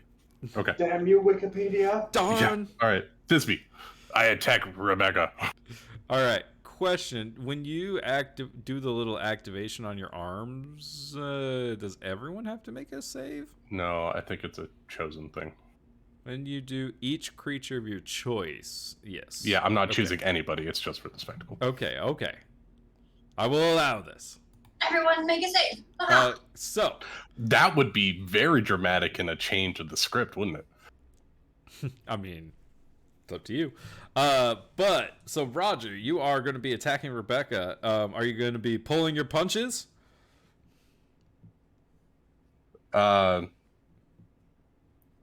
Yeah, I'll pull my punches, but I'm gonna try to do my. There was a lot of hesitation in that. Well, no, I'm gonna do my best to make it as realistic as possible. Like, Rebecca's gonna have to fight me off, but I'm not gonna try to actually hit her. Well, which is it? Does she need to fight you off? Or no, go ahead and roll me an attack roll, please. Yeah. 13. 13 does not hit Rebecca's armor class. So it is not look entirely as choreographed as you kind of wish, as you engage with Rebecca Ashwood in this play fighting, because you go to like swipe your paw at her, and like you hit her, but you didn't like hit her very hard, and so like Rebecca just kind of stands there and doesn't even like react to getting hit. Can I get an insight on the crowd? They're not impressed. Just All right. just fully go on to it. Just hit me in the face. Come on, just do it. Come on. Flurry of blows. 2 more attacks. Come on, just hit me. I'll allow it. 2 more attacks. I'm actually going at her now. I'm Just tired do of it. this. It's fine. It's fine, Robert. Just hit me. Just hit me. 21. 21 hits Rebecca. Right in the I'll throat. Roll some the second attack damage. too. Natural 19. Oh my god. You told me to hit you, so it's a 25. So roll damage on both those hits, please. Almost max damage. That is 15 points of damage. Total. From both hits. Yeah, total. So Roger, after that first one gets kind of like a laugh from the crowd, you come back and wham, like smack Rebecca right in the stomach, and then kind of smack her against the face as she falls to the ground. There's even like a little blood coming down Rebecca's face as you lay her out, essentially. I was Roger. But Yeah. Well Cough done. up more blood. It's more believable. Alice, Okay. I'm not sure if I can do this, but is there any way to like flavor a spell that does damage to where it does not do that damage? No. Ugh. How But much you do HP hear did I do? somebody in the crowd say, "He's the best actor I've ever seen play a lion." Because I wanted to try. I'm beaming under this lion helmet. I wanted to try to use Thunder Wave to make like a lion roar, but I think I might hurt everybody. Aim it at the sky. You can aim it straight up. I can do that. I'm You gonna do that. can. And Could it won't hurt the mage hand either, so just brah. Yeah. Yeah, I'll do that. Oh, but structural damage. It will. There- It will there's cause it'll be a some. big fine. enough space you can angle the cone where it doesn't hurt anything. It'll be fine. Think about how cool it'll look. It'll be really cool. The sky and make the stars sparkle down upon this So you wait. terrible moment. You wait for your moment as you heard Rebecca kind of egging on Roger as he flop and like combo smacks down Rebecca. You aim your thunder wave towards the sky. Go ahead and make me a I don't know what kind of a check do you think this would be? Arcana to really amplify it to the best of your abilities. Yeah, Nature. I'll do Arcana. Just a straight roll. Straight roll. Animal handling? To we'll see how much you reduce the DC. 6. Okay, so you reduce it a little. Okay. Really sorry, Rebecca. And so Does it look Alice, like the crowd was impressed by that? a little bit. You can definitely see that your special effects are helping. So Rebecca, it is your turn. So How much damage did I take again? 15? 15. yeah. Yeah. So you at this point, I believe this is where the moon comes in, and the moonshine begins having a conversation with Thisbe. And so I think at this point it is time for your next performance check, Rebecca. And I believe you have advantage on this one from Thank the God. help that you got from Yes. Valron? Yes. Yeah. Okay, I'm going to roll real dice because I don't like how I've been rolling. So here we go. I got a 17 and a 12, so 19. All right. So that is going to be your third success, y'all. Yeah. Does she stab the lion? Like what? No. So So she runs off. The Ben- lion then disappears. Oh, okay. Ben, would you like to narrate for us how the rest of this play goes? Sure. Wait, So does nope. Go ahead. oh wait, so wait, what? Never mind. It's not. It's not important. Okay. So after the lion attacks poor Thisbe, Paramus shows up as they've arranged to meet at this tomb, and he finds her shawl upon the ground with blood upon it. And despairing for the life of his love Thisbe, he takes out his knife and stabs himself in the heart.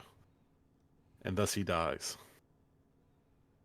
Then, as the moon exits, Thisbe comes back and finds Paramus, and in grief over her lost love, stabs herself, and also thus dies. Oh, And tragic. farewell, friends. Thus Thisbe ends. Adieu, adieu, adieu. And as you all end your play, there's not like a resounding standing ovation kind of applause. You hear a few people kind of applying. But on the brighter note, there was no booing, really. You guys had some laughs, were had, but for the most part, you were successfully able to put on your performance. Well done, everybody. Yay. Ah! Oh, thanks, Robert. You're just the absolute. I don't know where I am right now. I kind of have a head. You did an amazing job. I'm tired. Feels like I've got butterflies in my stomach. Rebecca, you might have a concussion. What? No, I don't. I don't think I do. You do still Where have am some I? blood coming out of your nose. Alice is going to cast Cure Wounds on Rebecca. Oh, thank you. Thank you, Allison. You're a doll. Here, you get a second level spell. Aw. That's Look almost at all that, of you almost it. got all of it back. So as you all are coming off of the stage and celebrating your performance, the Spring Eladrin approaches you, and they're not clapping, but they say, "Well, that was a performance. You didn't mess up too much." I like the special effects. Well, Yes, I think Valron did a mighty fine job portraying that moon. Thank you, Scratch. I was a fan of the fairy fire. Thank you. It's one of my favorite spells. As it should be! Us fairies are lovable folk. And I don't believe that you managed to upset anyone, so you'll probably be able to walk out of here just fine. And with the knowledge of my name, which is Haru.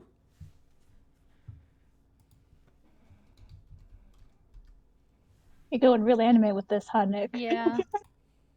I don't know what you're talking about. This is some weeb shit here. I mean, yeah? Look where you are. Oh no, I'm not complaining. Spirited Away is one of my favorite movies. Also, to be fair, how weeb is William Shakespeare? Because maybe? Well, He's a Greek weeb. he's a Greek weeb. That's fair. That is very fair. But you have collected the name of the Spring Eladrin. Oh, Haru, I just have like a tiny little question. I know you probably don't know, but do you know me? Like, is this just kind of like a thing or no? No?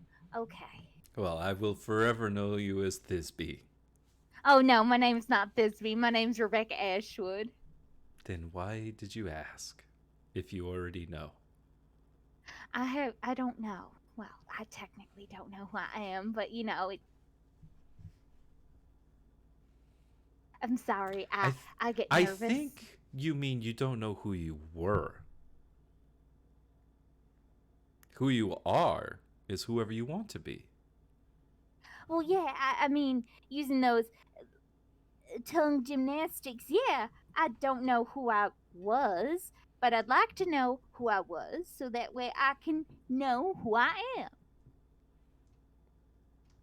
Are you telling me that you don't know who you are in this moment? I mean, do we truly know who we are at the moment? I am Haru.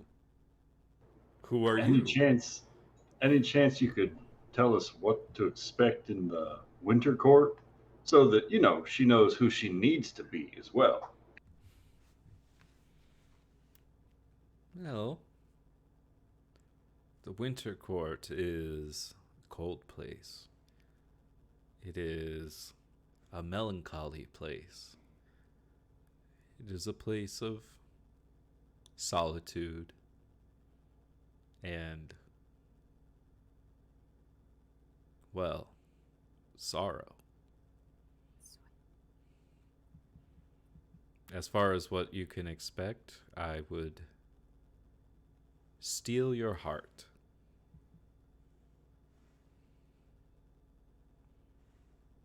of all of us,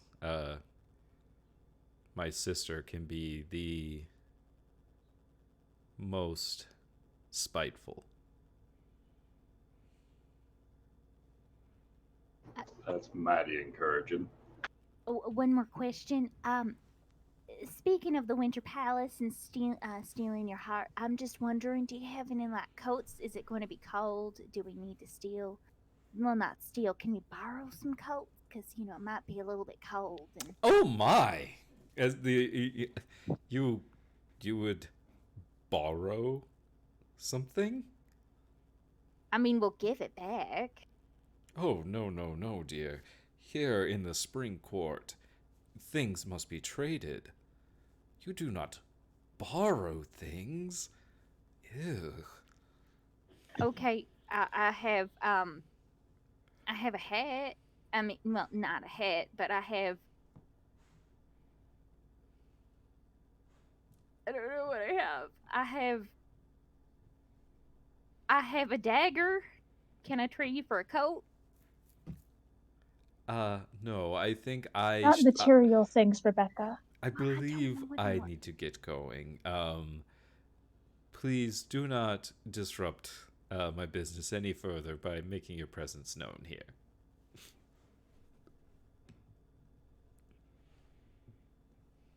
Got a feeling he doesn't like us. I think it best we start moseying our way over. Yep, I couldn't agree more.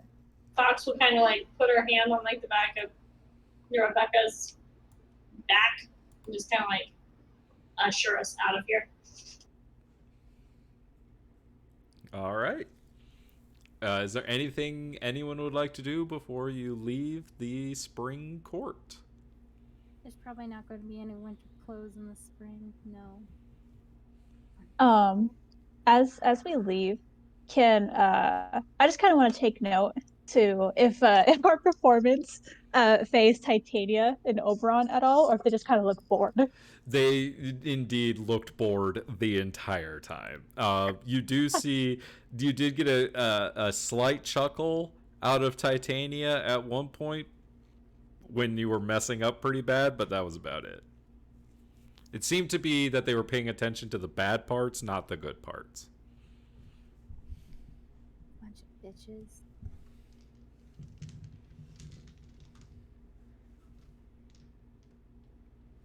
But you think that you got out of there, and you only raised your Yubaba die by 1.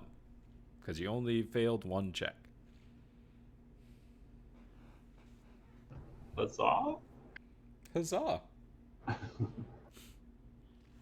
All right. So you all are off to the winter court. Time to be sorrowful. With That's a haste. word, right? Oh, yeah, I guess. Is Lucas back? No. Okay. That's okay. Who's ready to be filled with angst? Have you met my characters? I'm more than ready.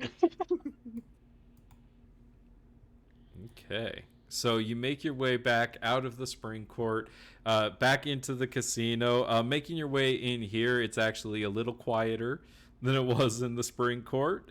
And you have to make your way across the entirety of the floor of the casino to make it over to the winter court. So it does take you a little bit.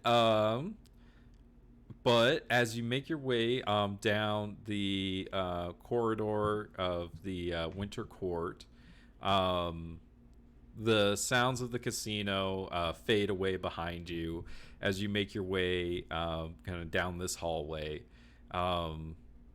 You emerge as like the hallway actually goes like kind of like it fades into this like kind of black color that makes it so it almost feels like you're kind of going through this tunnel, and you emerge onto a snow-covered cobblestone walkway in a large like town square of sorts.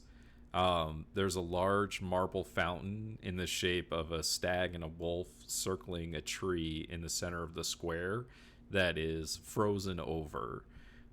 Shops line the square of various names: the Three Moons Tavern, Marvelous Mementos, Kupali Covens, Curious Components, in a building that doesn't seem to have a sign.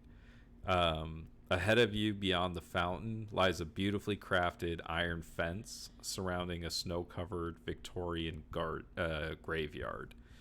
And the sky above you is a clear winter night, glittering with stars, and you can see your breath as you take in and exhale the cold air. And you are in the winter court. What would you all like to do? What's that on the ground? It's white. What is it? No. That's called snow. Oh, okay. I don't. I've never seen it before. Or at least I don't remember it. Okay. I've heard about it. I just haven't seen it in actual like pictures and stuff. You're not missing much. Oh.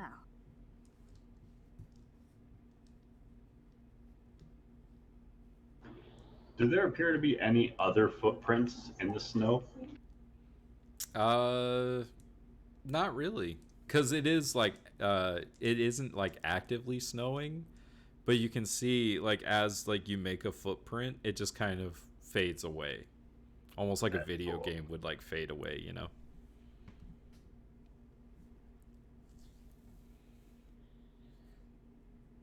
Is there like any other people around?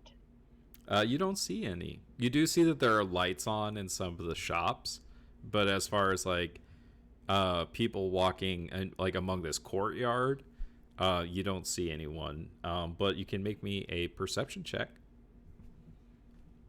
I think I will. 11. You think that you saw somebody in that graveyard, Oh. but you didn't get a good look. She's whoever's nearest her, she's gonna get their attention. Like, I think I saw somebody. She's gonna whisper as well, try to just keep as quiet as possible. I think I saw somebody in the graveyard over there. Fox will acknowledge that she lives next to a graveyard. They don't freak her out. You know, Fox is fine. Amanda's not, but Fox is fine. So yeah, she'll nod and start heading that direction.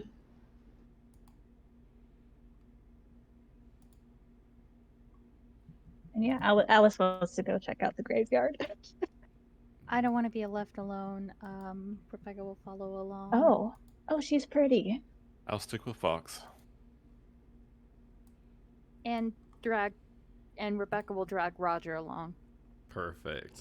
So,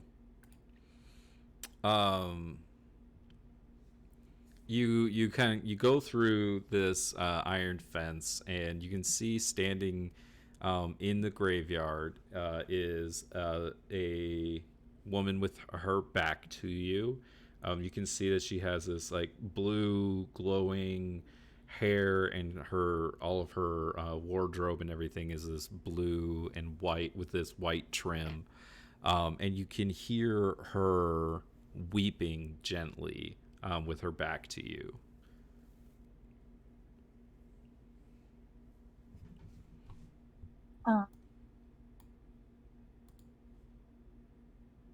Fox will lock up and put her hand on her shoulder and, you know, trying to console her a little bit. What do you say? She's not gonna say anything. She's just gonna, you know, like kind of just like a light squeeze on the shoulder. Okay. You know, it's more like, yeah, hey, you're not alone here. When you do that, she turns, and you can see that the tears on her face are frozen, and they seem to like twinkle in the starlight. And she looks up at you and she says, "Welcome, travelers. You are far from home." There are not many that would disturb my solitude. What brings you to my court? Well, we were looking for a name. We didn't mean to disturb your solitude. You wish to know my name. Fox will nod. Now that is not something that has been spoken in quite some time. I'm afraid that only those that have known true sorrow may know my name. And she turns to the and acknowledges the rest of your group. You come seeking this knowledge as a group. I must require that each of you approach the veil before I will reveal the answer that you seek. And she makes this motion to this large, gate, closed gate in front of you that beyond it doesn't seem to have any kind of ground or anything. It kind of seems like this gate beyond it there's just space. Like a Dark Souls boss door kind of thing. If I had played Dark Souls, I might be able to. They have like a shimmering veil that goes over every doorway that leads to a boss, and you can't see past it. Just a gateway Is to it- avoid. Kind of Is like it that. kind of- Yep, that's is it- exactly what it's like. Like the Ministry of Magic in book. Kind of 5? like that in where Sirius Black dies in 5. Yeah. Oh, I like this. Oh. Roger goes up to the gate. Okay, so Roger, as you approach, you feel like this overwhelming feeling come over you of like melancholy, and I need you to make me a Constitution saving throw. Hello, darkness, my old friend. Oh, I'm glad I sang. 17. Yeah, apparently that's your new The secret. Fae love song. Fae love song. Nick, at level 6, can I switch to Shadow Monk? No. All right. But Roger, as you approach, you do feel and see as Oh a no. woman steps from beyond this gate that doesn't open and seems to be standing right in front of you.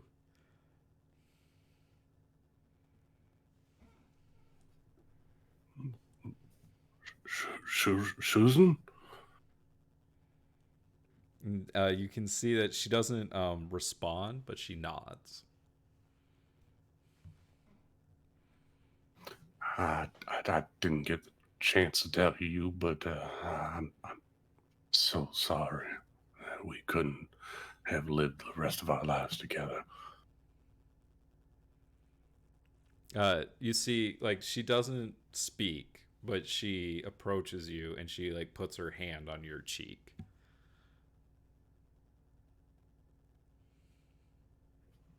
Roger just lets out a tear, goes over her hand, drips off. And as you do that, you can the kind of visage kind of disappears and drifts back through the gate, and you're left there standing alone with the tears going down your cheeks. Did the rest of us see this? Or... Oh yeah, you all Okay. saw this woman kind of emerge from beyond this this gate and then watch her disappear.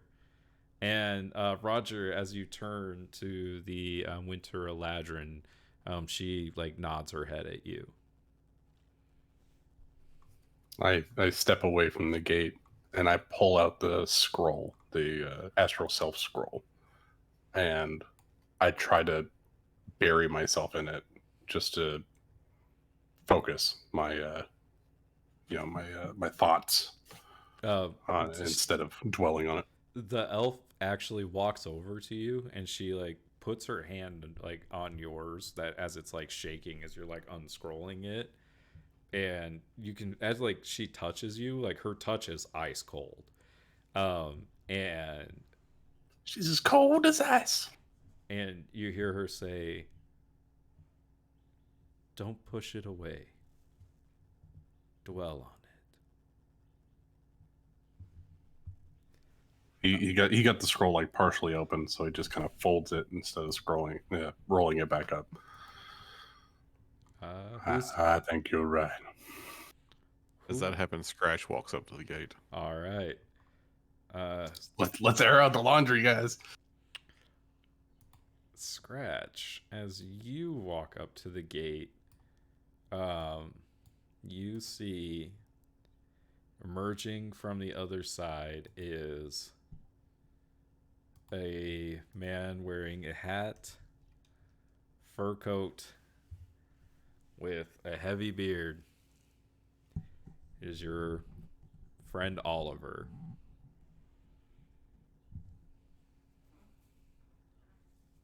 Good to see you again, Oliver. It's been a while. He like nods at you.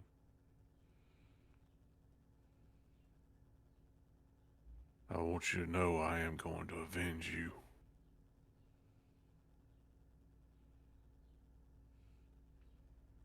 You see as he shakes his head.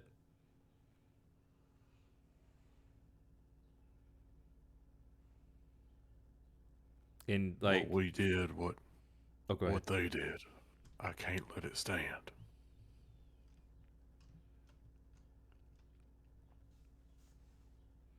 You can everyone can hear as this visage opens its mouth, and you hear it as it says, "Why did you let me die?"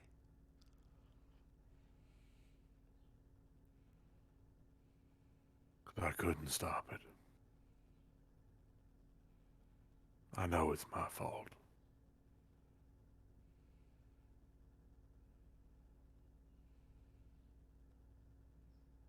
I know I should have stopped you long before then.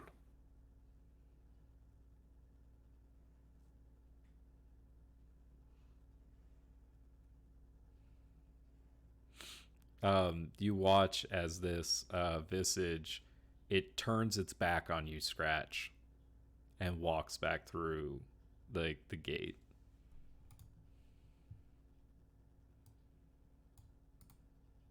Scratch just turns around.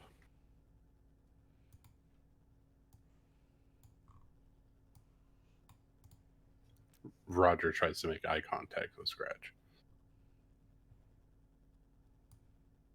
Scratch isn't looking at you. Damn. Moving on.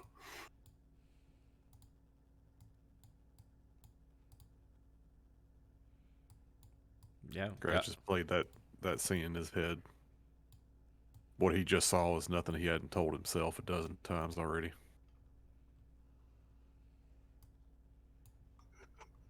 I didn't think Roger would be the one that would start preaching stuff, but I have a feeling he's going to start preaching things.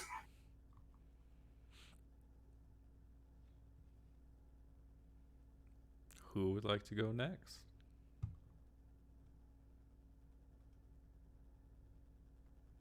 Valron's gonna just hesitantly start stepping closer to this gate. Well, say hi to Blythe. I'm curious if it's Blythe or somebody else. Valron, as you approach this gate, there's a very familiar face that Fox emerges. is gonna look down at Alice when this happens, like hold her hand if she'll let her. She will not let you. That's fine. Alice is angry. In fact, Hey there, kiddo. she very quickly like averts her gaze away from the gate.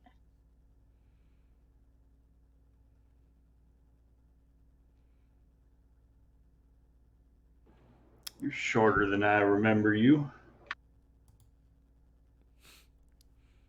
The figure just kind of doesn't respond to like the comedy, but just kind of stares at you. Yeah, not gonna lie. This is probably the last on the list of things I was expecting to run into in here.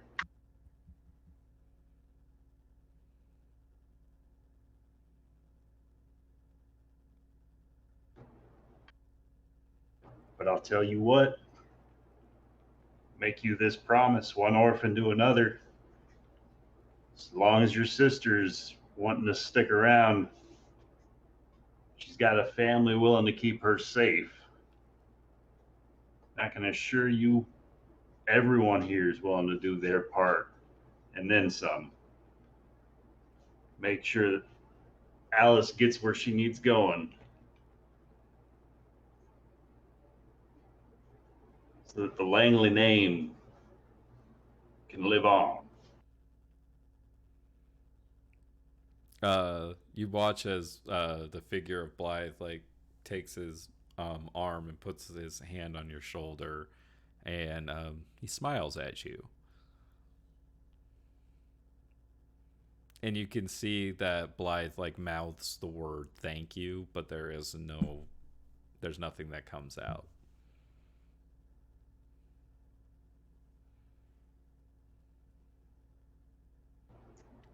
And Valorant's gonna try and reach his own hands out to like try and grip the shoulder of Blythe. As you like go out to like touch the figure, your hand finds purchase on like a physical being. Oh, that's some scary shit.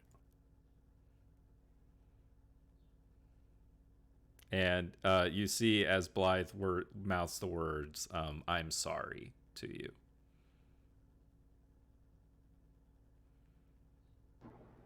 None of that now. I'm the adult here. Should have known better than to get you involved in that whole situation.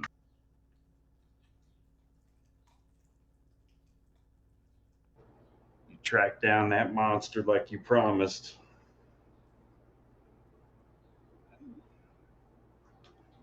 Shouldn't have gone. Should have gone for reinforcements. Everybody needs backup. It's a cruel, cruel world out there. Blythe like nods his head. And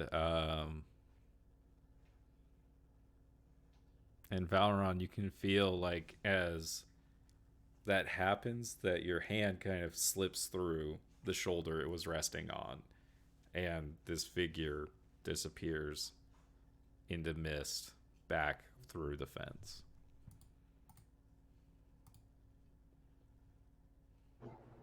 Then he's gonna slowly look back towards Alice. What is Alice's reaction right now? As everyone is worried about Alice. She like physically turned her body away from the gate.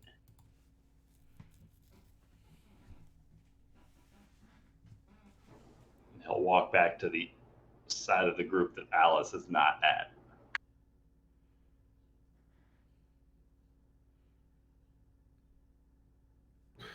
I got a pretty decent passive insight. Can I get some insight into Alice? Like, she's upset.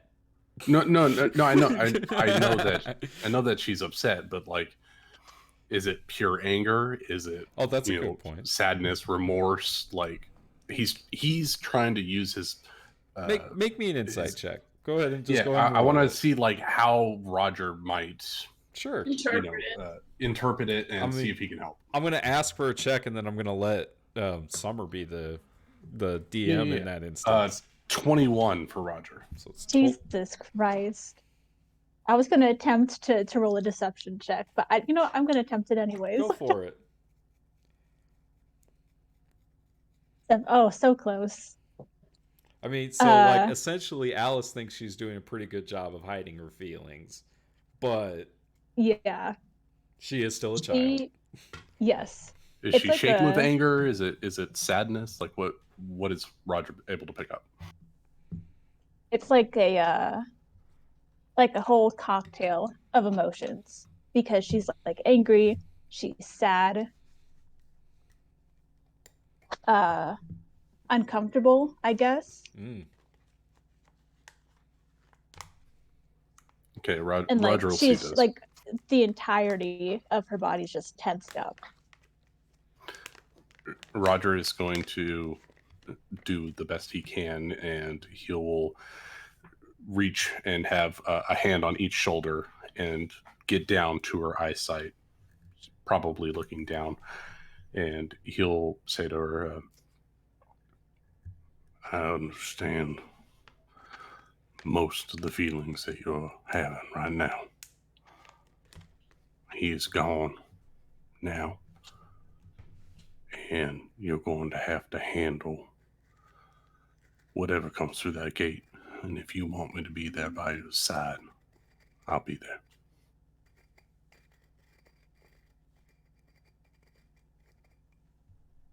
Or, if you don't want to face the gate, you don't have to. That's the only way we'll get her name. Sometimes it's okay to walk away from things.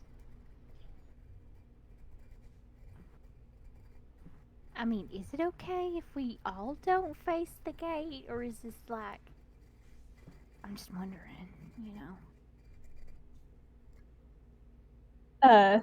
Alice, she's gonna like wipe a sleeve across her face. And she's gonna look at Rebecca. She's like, if I have to do it, you have to do it. Well, I mean... That is the kid thing to say. I love that. You have to promise, if I do it, you do it. All right, I just, you know... And she holds her pinky out to Rebecca. Okay. If you break the promise, I'll cut your pinky off. That's a 9th level spell, the pinky promise. Oh my gosh. God. I've heard tales. Unbreakable curse. You know, I'm just worried about what I might see. I mean, yeah, but sure, Rebecca will pinky promise Alice. This 10-year-old is braver than all of us combined.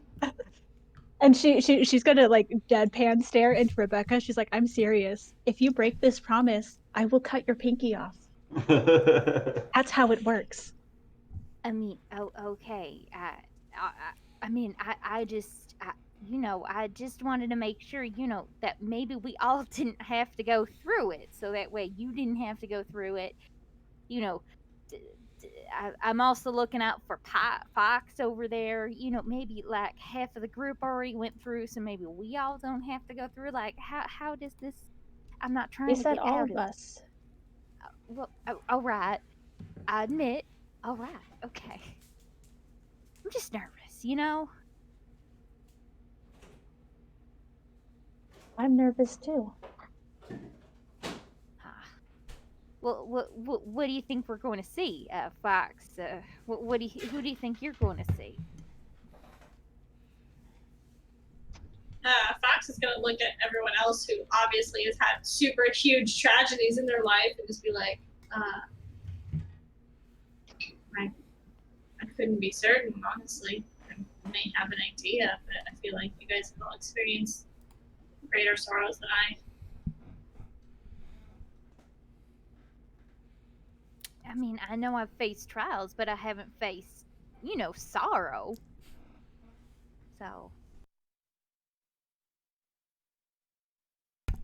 So who is going to approach the gate next?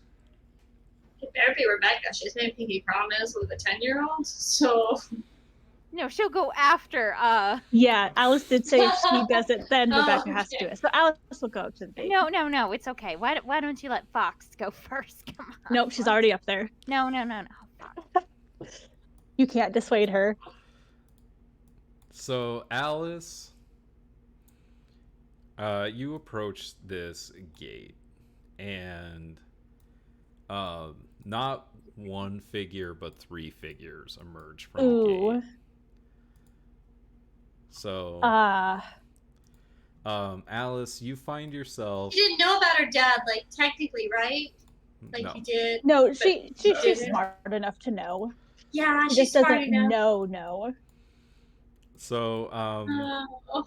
you see your parents and Blythe standing there in front of you.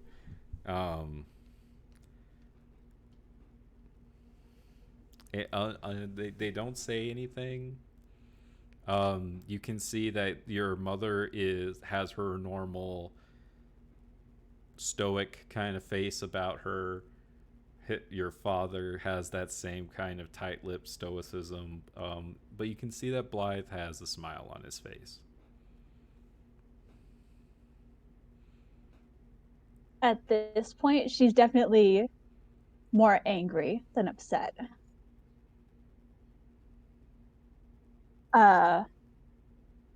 She doesn't even look at her parents. She ignores them and only like acknowledges Blythe. Like as you do that, the like visages like fade away.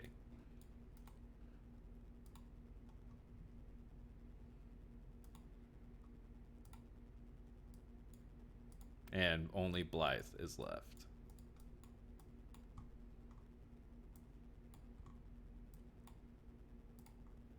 I had to step away for a second. Did Alice take up Roger's offer? She went by herself. She's going by herself. Okay. I sit next to Fox and we huddle, worried. Alice is growing up so fast. We've known her for 3 Demons days and already? she's growing so fast. She's gonna say to Blythe, you're stupid. We were supposed to do this together. You can see Blythe like nod and like mouth the words I know.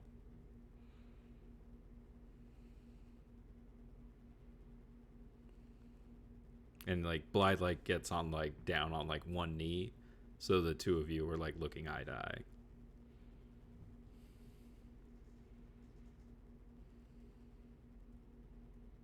She is gonna try to hug him. You are Alice is able to full on hug her brother. There is a physical being there.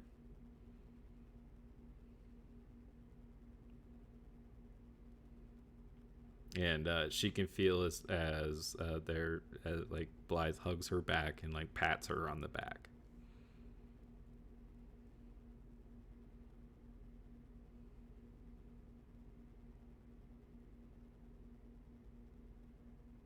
She's gonna just like hold him for a few moments and whisper in his ear.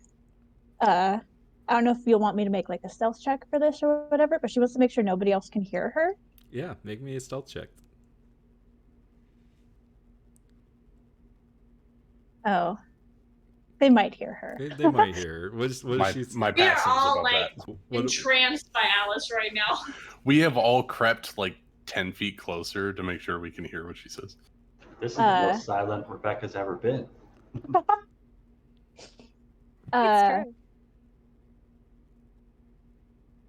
She's gonna whisper to him, I'm going to figure out how to bring you back. Whatever it takes.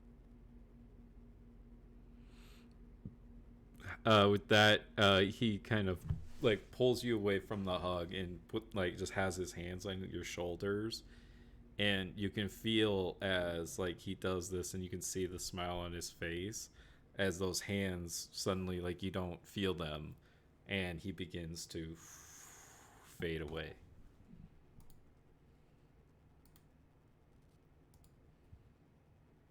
Roger looks to Fox and see if she heard what he heard. I mean, anybody with a passive perception over 10 was able to hear it. Oh yeah, Fox heard. Roger tries to convey, like, we've got to make this happen. So he kind of like cocks one eyebrow and he's like, do we do this? Fox is just gonna look at Roger, like resting bitch face. Like, obviously, no, we can't. Another time. No, she's just gonna like put her finger up to her lips, just like shh, not now. Shh. No, I didn't say anything, but just no, now's not the time. Roger nods. Alice, as you kind of like walk back to the group, the Winter Eladrin, she like kind of stands in front of you, and she gets down on one knee, very similar to what Blythe just did. And as you kind of look into her cold visage, she says to you, "You, one who has known only sorrow, you could have a place here if you chose."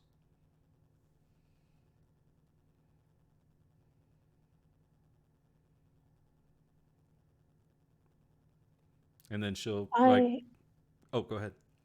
I appreciate the offer, but they need me. We really do. We do. We're useless without her. And I need them.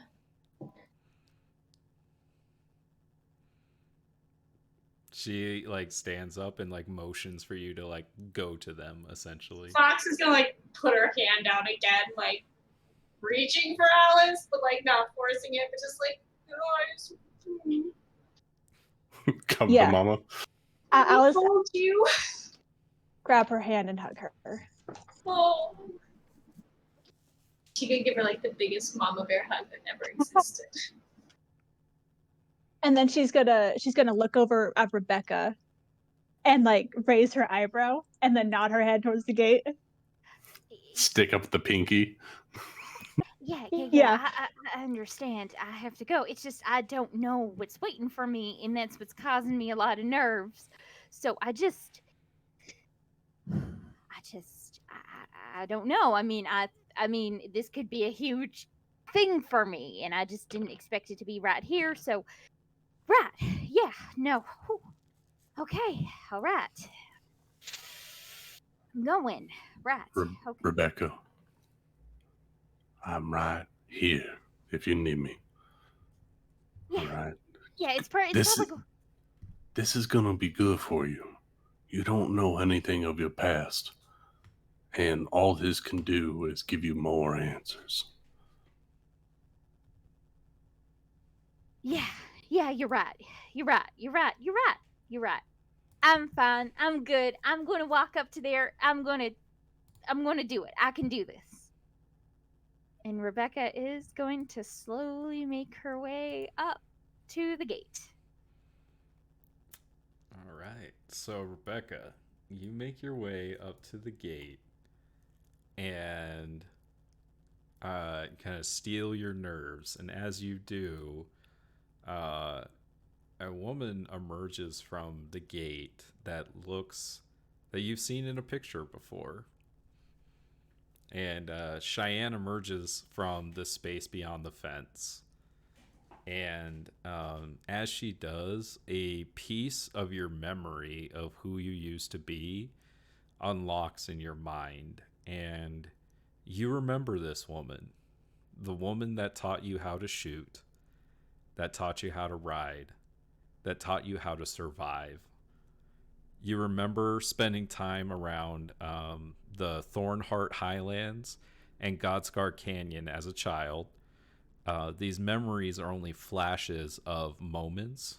There are no names or words, only the images of what once was. And finally, one last image of Cheyenne bleeding out in your arms, Her bloody hand touches your cheek, leaving a smear as she says, "Bandoleros or die. You lead them now." As the image fades, you don't know why, but you feel regret, like something you did or didn't do led to her being in that situation. Oh, no. Hey, wait, Shine. Hey, I need you to not leave for a minute because I just need you to know I don't know why you died. So can you just tell me why you died? Like, who were the Bandoleras? What, I thought you were alive. So wait, does this mean that you're not alive? Because what does this all mean? Like, do you know who I am? Can you just tell me my name? You watch as like that first question that you asked, right? She Yeah. takes like her like cigar that she's smoking and she takes it and she points her finger right at you. What was my first question again? I'm sorry. I legit forgot. I believe your first question was what was the Why did you die? well yeah, why did you die? Rebecca will look behind her.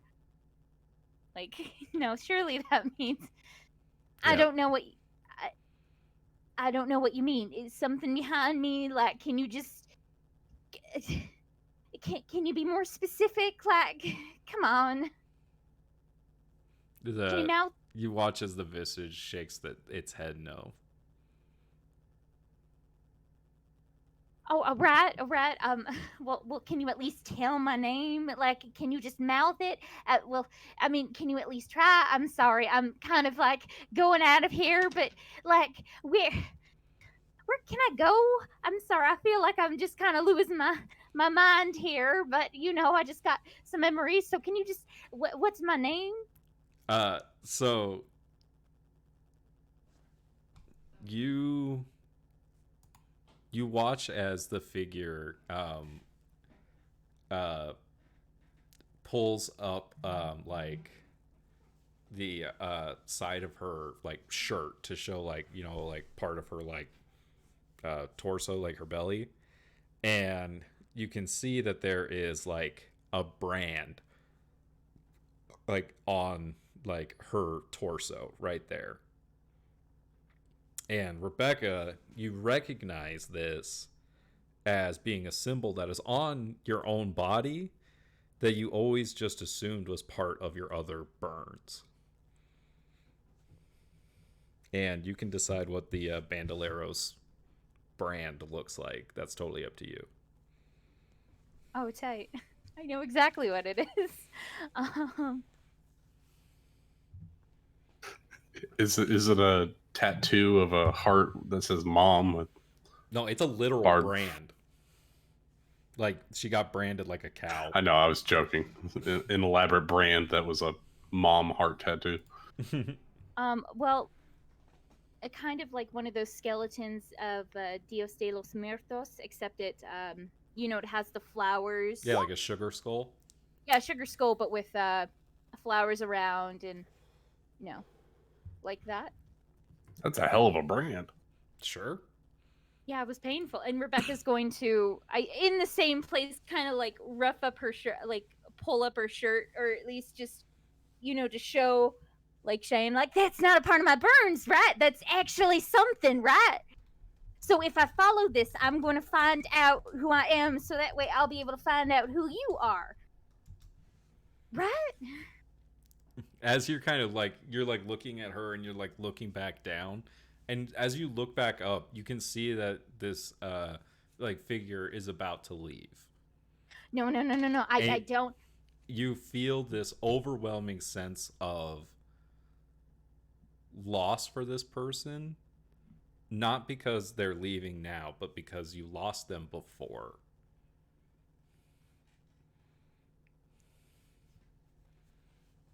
Chan, I don't need you to leave. And Rebecca will try to grab onto her arm. As you kind of like go to like reach for it, your hands just fall through as this figure turns to mist and goes back through the gate, through the veil. Upon seeing this, Roger does take a tense stance. If Rebecca tries to chase through the gate, he's going to stop Rebecca.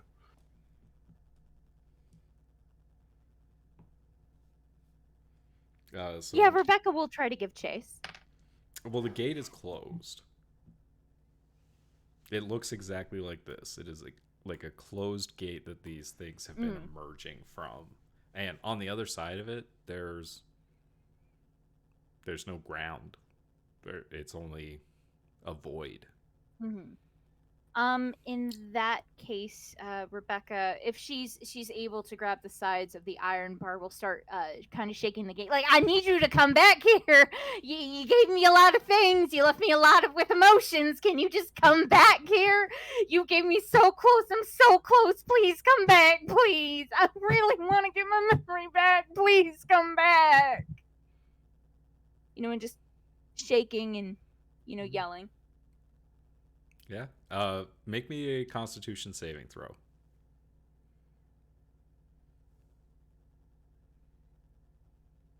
Oh, a 21. 21, bros. Yay! You're grabbing these bars and yelling at the top of your lungs. Fox is gonna release her grasp on Alice from the mama bear hug. She's just imagining cuddling her this whole time, and she's going to walk over to Rebecca and put her hand on her shoulder and squeeze. If this is all right, Always. I would think that as soon as Fox does this, there's an intense emotion of hatred and just You lash out. Pure anger. Yeah, and she's going to turn around and try to punch you square in the jaw. Make me an unarmed attack. Definitely succeed in that. Okay, then yeah, you smack her across the face. Yeah, 18. Oh, easily. Yeah, I have a 12 armor class. Yeah, and Rebecca's strength is 4, +4 on her strength mod, right? +3. +3, so that's a total of 4 damage to Fox. Fuck yeah. When Scratch sees that, he jumps up and runs over there and grabs and restrains Rebecca. Can Roger try to stop Scratch? Yeah, if Fox sees Scratch approaching, she's gonna put her hand up, she's holding her nose with one and puts her arm up to stop him with the other. Holding one finger up, it's fine. It's fine. It's fine. That ain't fine. I'm fine. Scratch says with a bit of a growl. I'm so sorry. I don't know what came over me. I'm sorry. I'm really sorry. I'm really sorry. And Fox just gonna lean in and grab Rebecca and give her a big ol' hug. I'm really sorry. I'm sorry. I'm really sorry. I didn't mean to. I'm so sorry. We'll find out who she was. We'll figure it out. I'm sorry. I'm sorry. I'm sorry for you. Fox is gonna take a minute, look at everyone around her and realize how much trauma this party has gone through. And as the last one to go. As you do that, Fox, a figure next to you emerges from the gate, and he looks a little different than he has throughout the years. Rupert Hugh has been through some shit. And you can see that he is a little worse for wear than the last time you remember seeing him. No, but he's fine still. He's still okay. You hear his voice speak to you and say, are these the people you left me for? Oh. Oh my God. I had to leave you. You were in danger, so I left to protect you. You see as he shakes his head, he says, "It's all your fault." Fox has like been embracing Rebecca this whole time, and like imagine like behind Rebecca is Hugh, and she's like slowly gonna like release her grasp on Rebecca. Like, what's up? No, I left to keep you safe. I had to leave. There wasn't a choice. I saw what was gonna happen to you if I stayed. I couldn't stay. You couldn't have imagined what happened because you left. And she's gonna look over to like the blue. Oh my god, what are they called? The blue person over there. Eladrin. Eladrin, yeah. He's not dead. He's still alive. He's not dead. He's still here. Everyone Fox has seen come through that gate has been dead. I know. That's why she's like, no, this is wrong. He didn't die. I left to save him. And she's gonna look to Hugh again and be like, you're live. Right? Why are you here? There's no response. This is wrong. This is wrong. I left to make sure this wouldn't happen.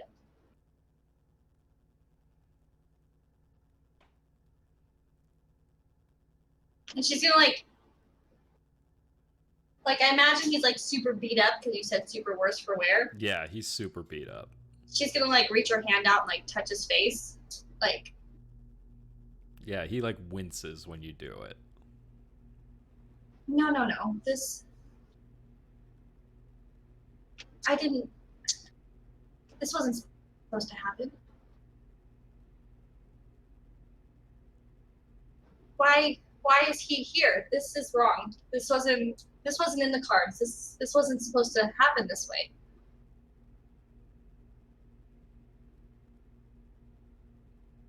You find yourself sitting in silence with no answers. Oh God. Fox, these visions ain't necessarily real. It's not real. It's not. This isn't real. This isn't right. Oliver said to me exactly what I've said to myself. But I know he's okay. Why would he be telling me it's my seeing fault? what you're afraid has happened.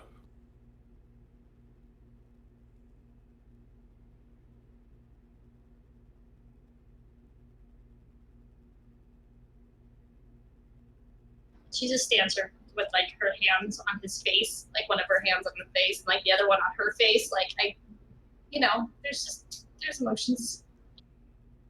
Ryan can concur. It's emotional. As like you turn like away from Scratch and back to Hugh, and like that hand that you have on his face seems to it starts to fall forward. No, like you can't. Through his being. You can't go. And he fades away back beyond the fence. Oh no.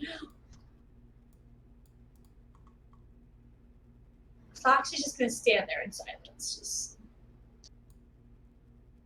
again. You can't kill Hugh.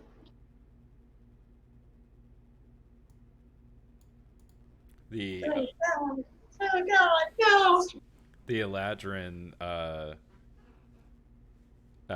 walks up to you, Fox, as the first person that addressed her, and in almost the exact opposite way of your first interaction, with you crying and her putting her hand on your shoulder. You look up into her frozen eyes, and she says, "Fuyu. My name is Fuyu."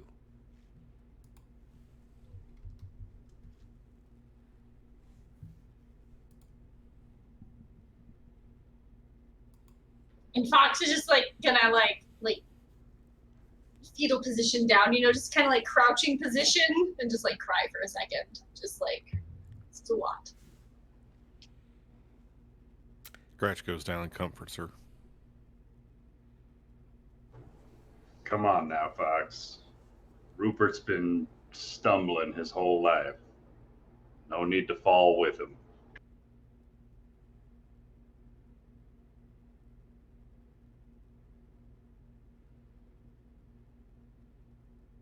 And we could take a 5-minute break there if y'all want. That'll work. Take a little breather. Damn it, Nick. Nick, there's actual tears happening over here. Oh yeah, no, I was fully crying. I'm already sad. Roger wants to give somebody hugs, but he's only got 6 arms. And I don't think most of these people would want to be in a group hug with each other. The werewolf just like werewolf arms around one half, gorilla arms around the other.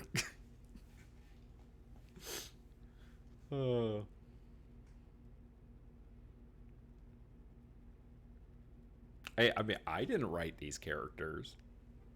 I wanted Hugh to live.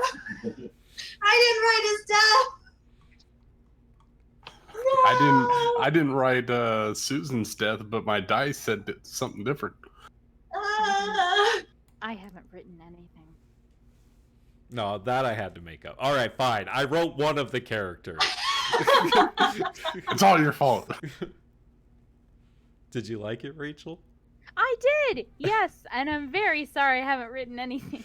I have been busy. No, you're good. I took care of it. Oh, you did? I'm sorry. Partly. I've asked you a few questions about it. Oh, tight.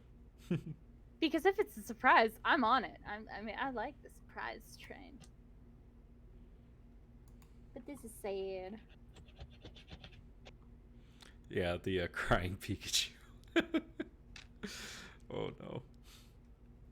First I was like, oh, this is fine. And No, then it's when not. Valorant went up, I was like, oh, this will be fine. And then with Blythe, I'm like, it's not fine. It's definitely not fine. I'm trying so hard to be comforting, but I have a 6 charisma and I'm not very good at it.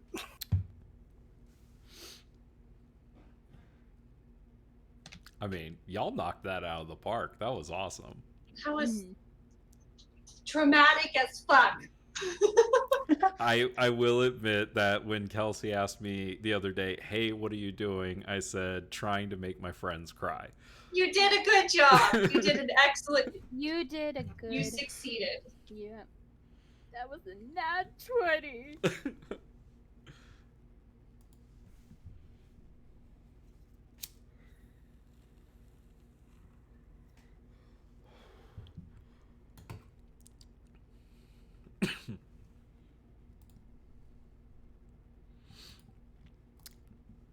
I mean, so now y'all just want to go check out that unnamed building, right? Like, no questions asked, just go straight in, right?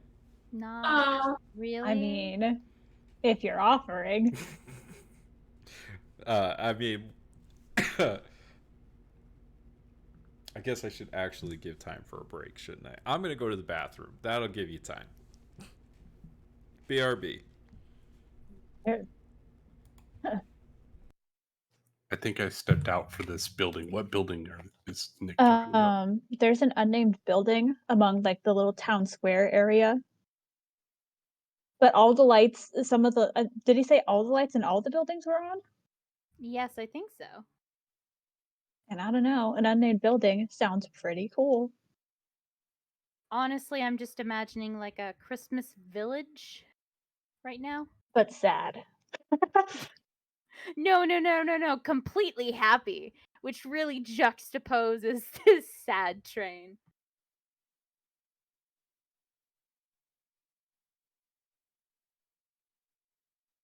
I was thinking.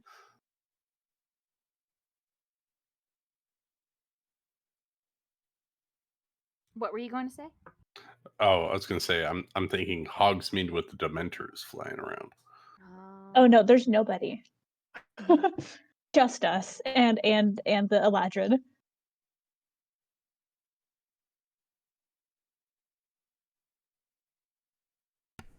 Okay, I'm back. I mean, everyone else is pretty sad, but Roger feels pretty good about the situation. Roger finally got to say goodbye. Aw. That's all I wanted. Hey, so did Alice. Alice did. Alice I is like, I'm honestly, bringing you back. She did Honestly, get to say when- goodbye, though. yeah. When you had the Eladrin like stop in front of Alice, I thought you were gonna make her try to feel sad about her parents. Nah. That's next week. Parents die of diseases and starvation. It happens. I mean, Alice didn't really like her parents, so... No. I really liked how we did the order here, though, where we got to have fun, and then you guys got to cry. We got to be it was- traumatized. Right. It'd be really hard to put on a show after this. Yeah, Yeah. you picked the right order, I feel like. It's good. It's good. Wait, that was Alice's call. We need this child. Oh, no, she recognizes that, I think, at this point. She chose Anyways. us over the blue lady. How Wait, about that hold on. unmarked building? How about it? Nothing dangerous could be going on in there. I don't like how you said that. I don't like the tone.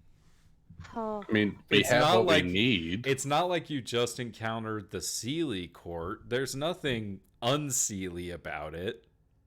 Oh, okay then. Even better. Mm. Oh, I got my ballot back. Oh, something I needed to mention. So, Rebecca, you do unlock some memories from your childhood, including your proficiency with animal handling. Oh, I have a proficiency in animal handling? Yep, Yeah, remember? No. you do now. You are actually Well- you remember what to do to ride and take care of horses. Oh, tight. Do I lose any proficiency? You do not.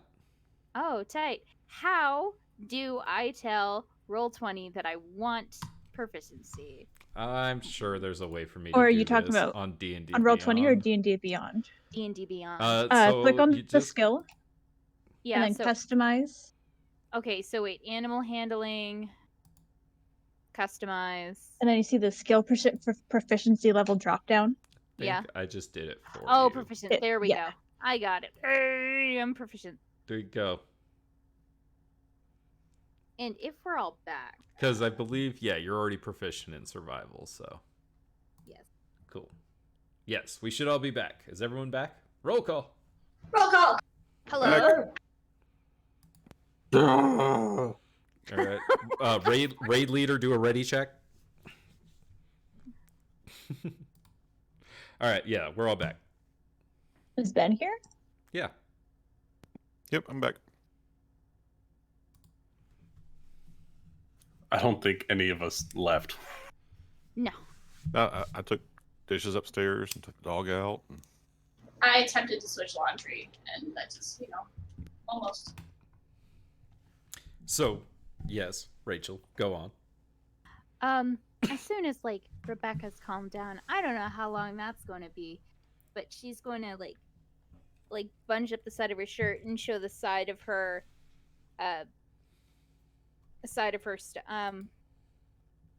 her side, or at least on her ribs.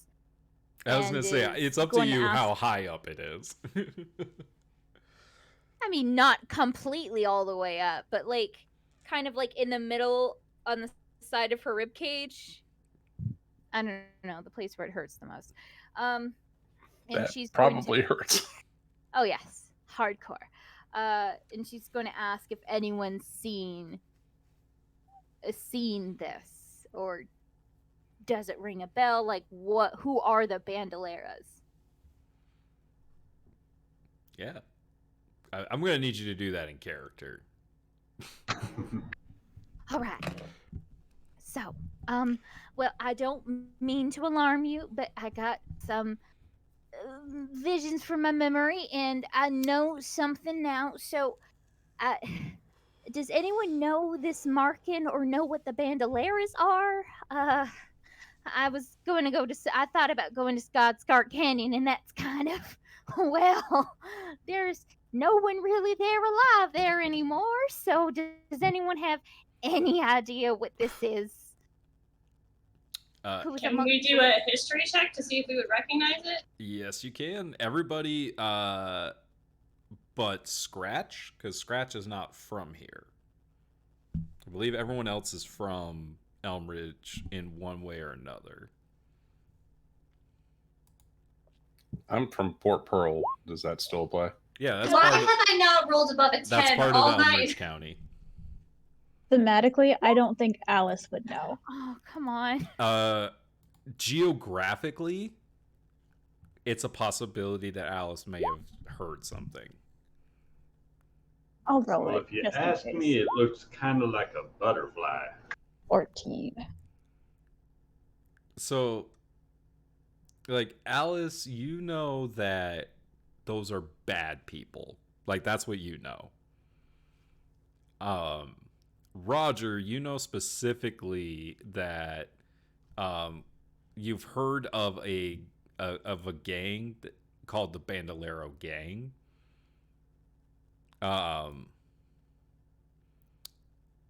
That are not good people.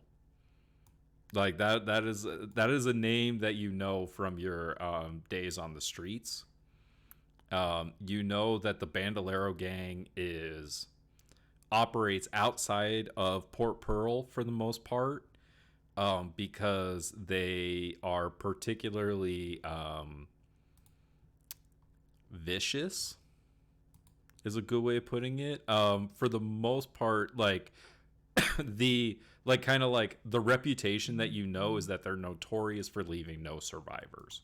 Is a kind of like their reputation.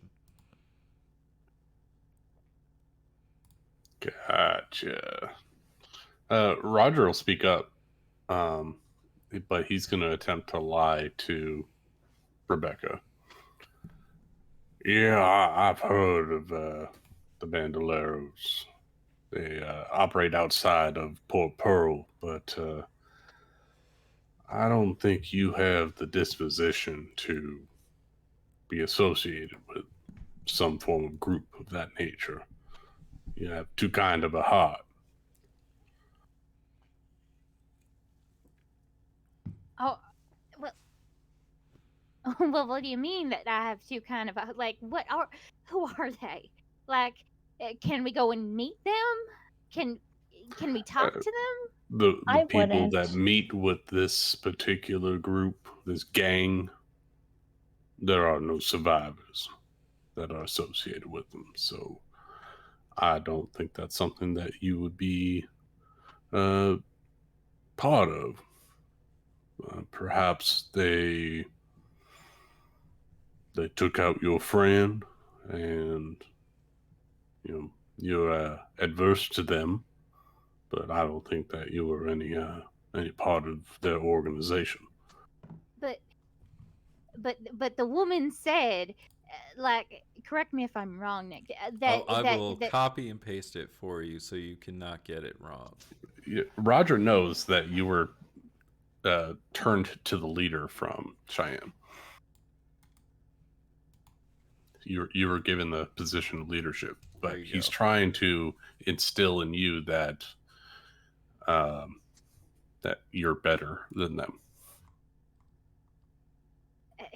I understand, but like the woman said, like I'd leave them. So I mean, what is? Rebecca, do you think you're the type of person that would not leave anybody alive? I don't know. That's the thing. I don't know. That's what's concerning to me, is that I don't know. I understand, but what I know now is the Rebecca that I have known for the last year. Roger, I told you I don't know who I am. I understand, but I know who you are now. It's fine. You are the Rebecca Ashwood that I know, And if this group has done something wrong to you, or someone that you cared about, then we will handle it then. But you are a good person. Right. Yeah. Yeah. I'm sorry for yelling. I'm really sorry. I'm sorry. I didn't know where that came from. I'm sorry. I'll stop asking questions. I'm sorry. Breathe, Yeah. Rebecca. No. breathe. I know. I should really. Okay. All right. Okay. Yeah. No. It's fine. It's fine. It's fine. Like, what if I'm a part of a different kind of bandoliers? Like, yeah. It's fine. I'm fine. I'm fine. I'm good. I'm good. I'm real good. I'm good. Perhaps, Rebecca, if you were a part of the bandoleros, that you wanted to lead them in a different direction and they turned on you, you have to think that you are a good person, not some raving lunatic that kills everyone that gets in their way. Yeah. And to be fair, there's two sides to every story. Fox is going to stand up and kind of readjust herself after, taking a second to fucking cry it out, hearing these two bickering. And she's going to put her hand on Rebecca's shoulder. There's two sides to every story. Every villain has a past. And sometimes there's within reason for what they do. We might see them as villains, but that might not be so. Yeah. What if this is just like an offset? Okay, yeah, I'm very sorry for yelling. I'm sorry. I don't know where that came from. I'm very sorry. I'm so sorry. I'm so sorry. Sorry about that. I'm sorry. Okay, like let's get a move on, right? Yeah. And Fox will pull out a handkerchief and wipe her nose that's probably still bleeding from which. There's a little blood. There's a little blood. Not quite as much as like when Rebecca got smacked down, but there's a little. There's some blood. Fox isn't used to being punched square in the face, so she's like, okay, no, this is. There's that little bit of blood. This has been a little bit of an emotional day. Yeah, your lips cut. There's just that little bit of blood right there on your lip. Yeah. How's Valeron and Scratch holding up? I mean, this is by far been the worst room at this place. 0-star review. Would not. What's your comment for this kind of experience? Would not recommend the winter court. Fox. What was that, Ben? I heard Fox. The Scratch is just trying to take care of Fox. Oh, she's. And he's definitely noting that Rebecca seems to have an anger issue. Mm-hmm. She just punched Fox in the face. Yeah, Fox will she'll reach out and squeeze Scratch's shoulders like thanks, and nod at him like it's okay, I'm okay. It's just, and she's gonna look back at the gate. And Scratch's shoulder begins to fade away. No, I'm kidding. That's when Thanos snaps. Stop taking people from us, Dan! Oh, and no, but that thought goes through your mind, and then Scratches. Nope, he's still there. She grabs onto his shoulder a little tighter and just stares at him for a second, and I think we're done here. And she's gonna start to walk away. Is there anything else in this room we need? Are we done here? Can we go? Yeah, you can.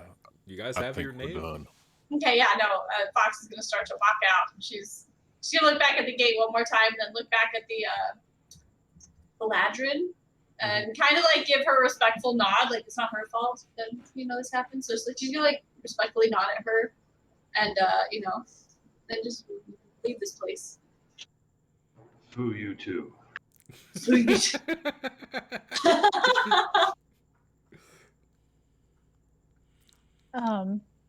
Just out of morbid curiosity, Alice wants to hang back just a little bit and turn to Fuyu and ask,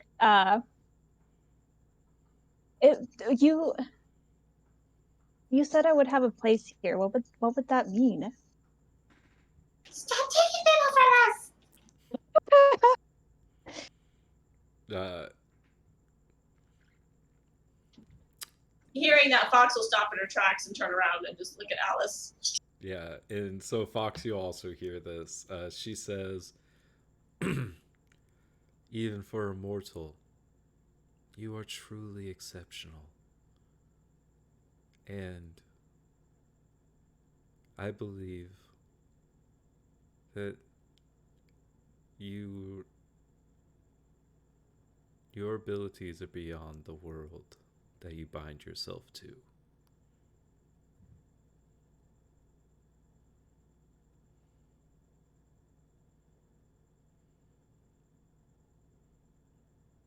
She's gonna nod, and kind of just whisper a thank you, and kind of jog to catch up with the rest of the party.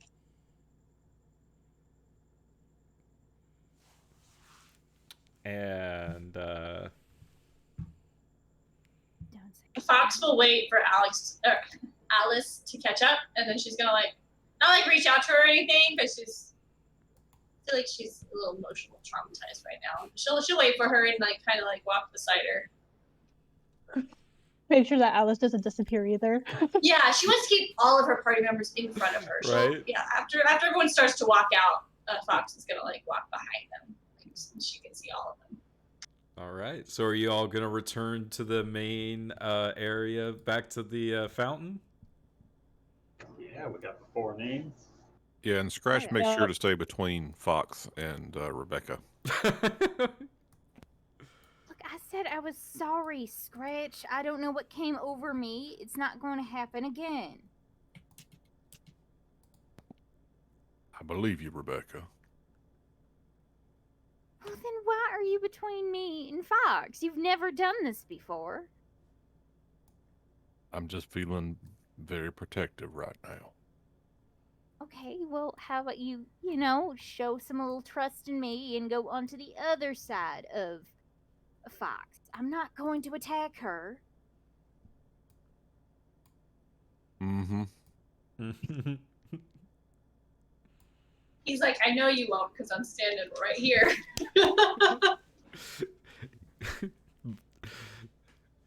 You got to go through this wall.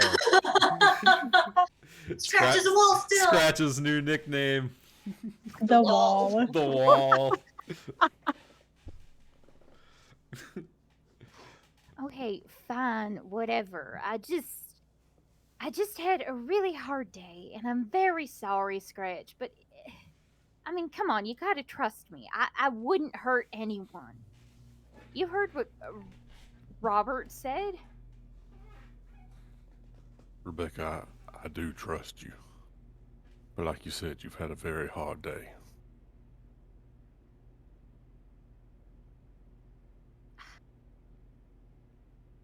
Fine, whatever. I'll go walk next to Roger, or what? Are you going to stand between him and I because you're worried that I might attack him? Nope. Feel I free. mean, he attacked you, so unless you're scared of him. See? Oh, I'm not defending you. What do you mean? I'm not defending you. Alice, you're my favorite. No, Alice is sus right now. Alice is sus of Rebecca. I mean, come on. She's not gonna outwardly show it, but or she'll try not to. Uh-huh.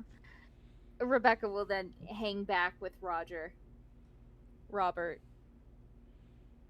All right. As the 6 of you make your way back to the front of Yubaba's, you find yourselves standing around the fountain of the Oasis Spirit once again. As Alice, you can kind of see the spirit going through the motions of this huge Bellagio-like fountain. And as it kind of waves at you as it goes by. So, question she's gonna look at the group. When this water spirit is released from its contract, how angry are we gonna make Yubaba for stealing her main feature? I mean, it's not stealing. He has to, the spirit has to figure out the riddle. She never said that he couldn't have help. I mean, I just feel like maybe she might be a little more spiteful than that. A deal's a deal. That's fair. Some people don't look at it that way. The way I see it, this particular group can cause a lot more disruption and disturbance of business than she'd probably care to like. Well, we're not going to do that, Roger. I mean, Oh, I'm just saying, let's get the water spirit and get the hell out of here. Otherwise, all hell's gonna break loose. I'm just worried all hell's going to break loose either way. But yeah, let's give them the names. Let's do it.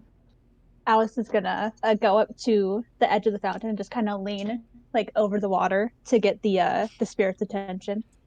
Yeah, it's like face appears before you.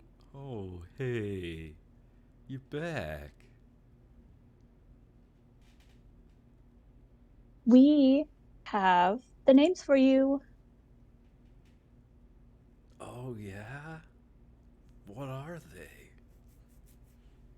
Should we I don't know how to go about this. Should we get you Baba here? Would that be disrupting business? Oh, well, I mean, give me the answer so I could tell her. Oh, yes.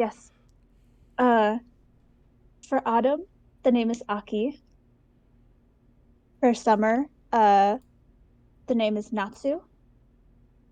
Spring is Haru, and winter is Fuyu. Okay. Those are the names of the seasons. Hey, thanks, little one. And you hear you all watch as all of the fountain, like the water that was like suspended all falls to the ground. As this oasis like wave like spirit is kind of just standing there now in front of Alice. And you can hear as the spirit's like voice kind of like projects to the room as it goes, "Hey, you Baba, I think I got the answer." And from somewhere up in the like ceiling of this place, which is, as you look up, it's so far off that it's dark up there.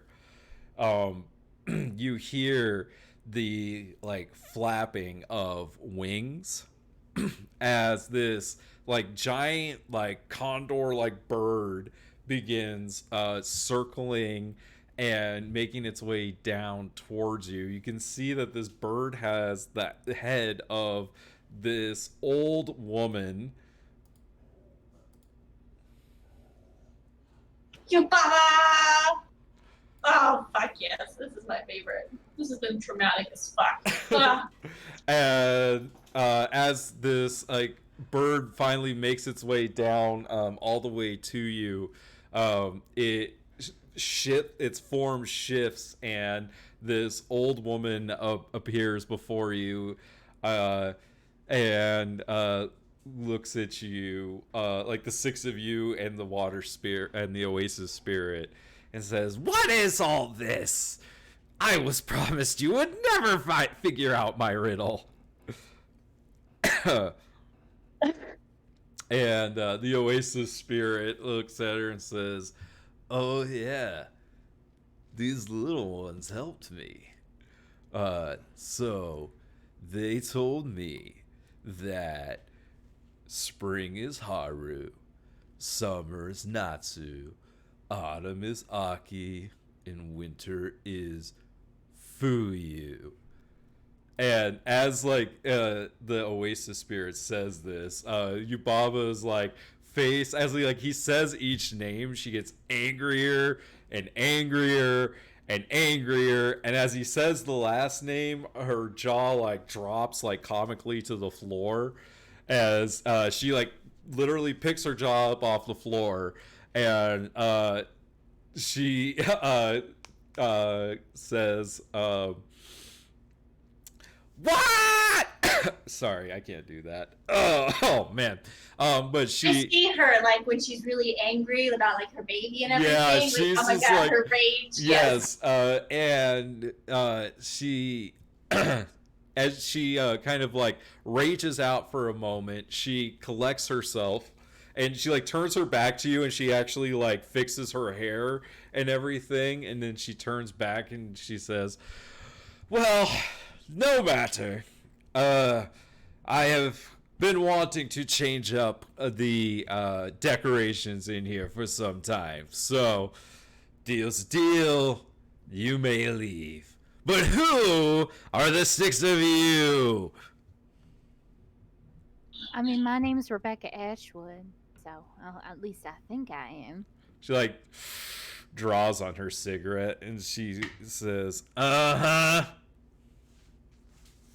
I mean, unless you know what I actually am, then that'd be really fine. We were just leaving, actually. So lovely, lovely place you have here. It's been an honor to meet you.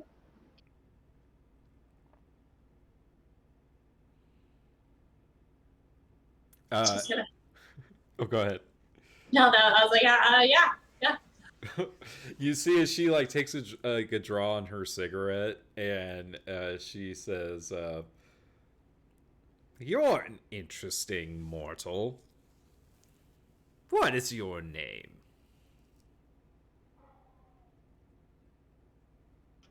She's gonna. We don't have to give you our names. I didn't think that we gave names out here for free. Seems How like we've had to rude. work At least for your every friend name. had the decency to give me a fake name. I mean, technically, I don't think it is fake. I don't know. I mean, it's real now. Fox is gonna reach out her hand. She's like, "You can call me Pox." And she'll wink at Rebecca. And you can call me Wall. I go by Enigma.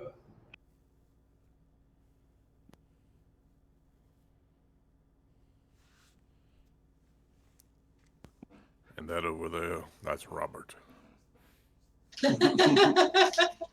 Well, Who's Robert? you're all banned.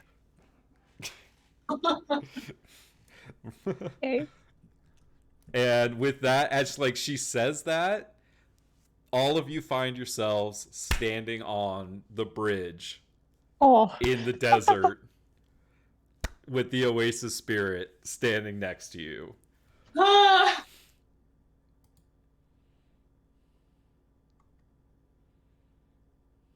Fox is gonna like reach out and like touch everyone on the shoulder and make sure they're all there, like actually there.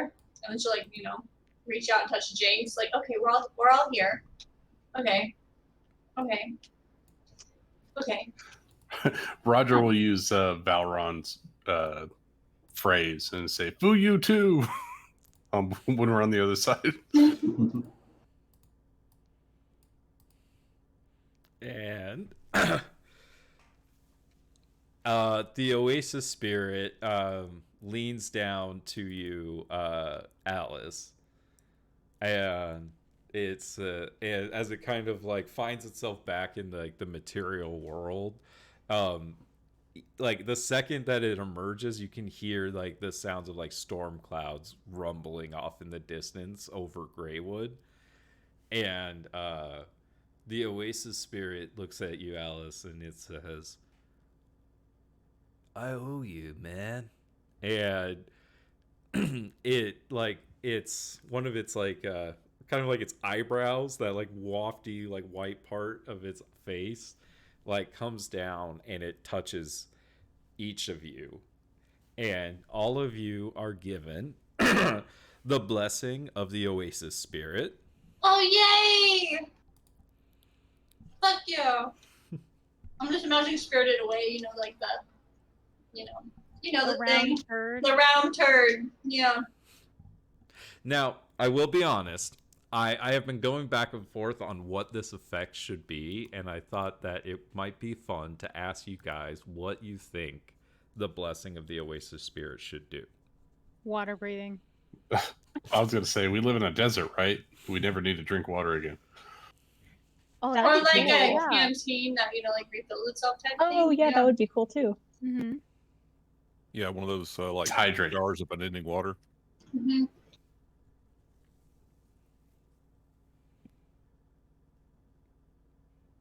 What did After you all, have in mind, we gotta DM? hydrate so we don't dehydrate. Oh hell yeah! Mhm. We'll be forever hydrated and never dehydrate. I like the idea that like you know how like you guys made that check to like go find water and you didn't find water? Like I think Ooh. maybe Alice like and Roger. yeah, like the blessing of the Oasis spirit is that whenever you make a check to find water, you're able to, or something like that. That would be cool. Yeah. What if it's like a water weird that's like in a bottle that always points towards a source of water? I was just thinking, like literally, like you could like, The innate ability, we just know now where to find water. if you like, even if you just like dug down in the ground, like water would appear, you know, something like that. Right. Same thing, right? Yeah, same thing basically. We can play Awesome with it. We can workshop it. I like that idea though. But like, so like, you're able to find a source of water if you go looking for it. Like, I think that's a good like kind of way of phrasing it. Yeah, a divining rod kind of Yeah. We can cry on command. thing. I'm making water right now. Whoa. And as you all feel this, there's this kind of like, you just feel this like great feeling as the spirit kind of fades away, and you can hear the sound of rain falling over Greywood. Roger, so we can see it. That's like 2 hours away, so we can see the Off rain in the clouds, right? distance, yeah, you can see that it begins to rain over there. Roger's gonna look to Alice. Tell me, do you want to fly? Okay, lad. What? He can show you the world. No, I was gonna carry you and go run through the rain. Oh, I thought you were asking me if I wanted, like, if I could fly. I can't transform fly. into birds. I can't do that punch yet. people. You can't fly. I thought you always could. My mistake. So you all make your I'm not way. Muhammad Ali. I don't fly like a butterfly. You all make your way through the desert back to the city of Greywood as the rain is coming down. Hold on. Make sure we're putting you on the right map. The rain is falling. You guys make your way back into town. You can see that people have like all sorts of barrels out and anything that they have that can collect water. You see quite a few people are just hanging out outside in the rain. And where would you like to go once you make it back to town? You see your horses have been taken care of. They seem to be kind of like stabled by the robot. So in the casino, we were gone for what, like a day and a half? But we had to What's our travel time for difference? a couple days. Yeah, I was gonna ask like how long we've been gone to like if we see people who've been taking care of the horses or whatever. Like It's been 20 years. right. They'd all be dead. So, and when you come back to like the Warforged, you ask, and they tell you that you guys took off like 2 nights ago. Okay. No, Okay. sorry, 3. It was 3 nights ago. Because we walked for like a day, right, to get there. A couple of hours. Couple of We had to hours. walk, then we had to walk back. So okay, so that's about the same. So it's a 3-to-1 ratio in the spirit world. You were gone a day and a half. It's been 3 days. Okay, 50-50. When Roger gets back into town, he's going to try to make sure that everyone's houses that are there are watertight because they've been drying for the last couple of years. They are not. That's what Roger knows what to do. But most people he's just are gonna- most people are okay with it because they, like I said, they're using whatever they can to just collect water right now. They haven't had any water for like a year. Yeah. Let it They could be. do that. Roger is just going to help people because he's not good at talking to people.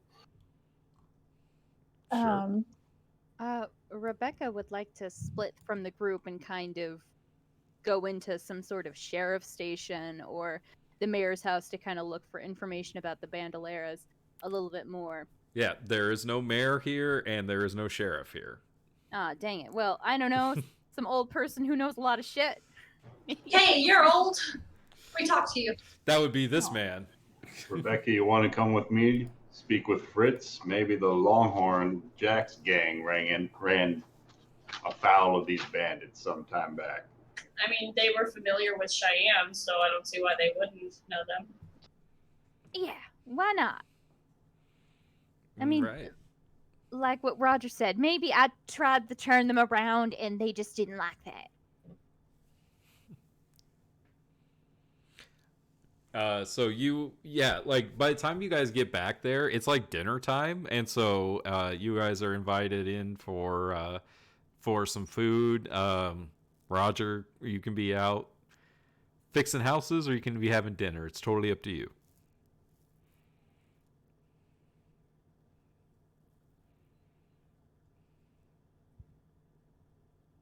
He makes no decision. He must be I'll out be fixing houses. gutters.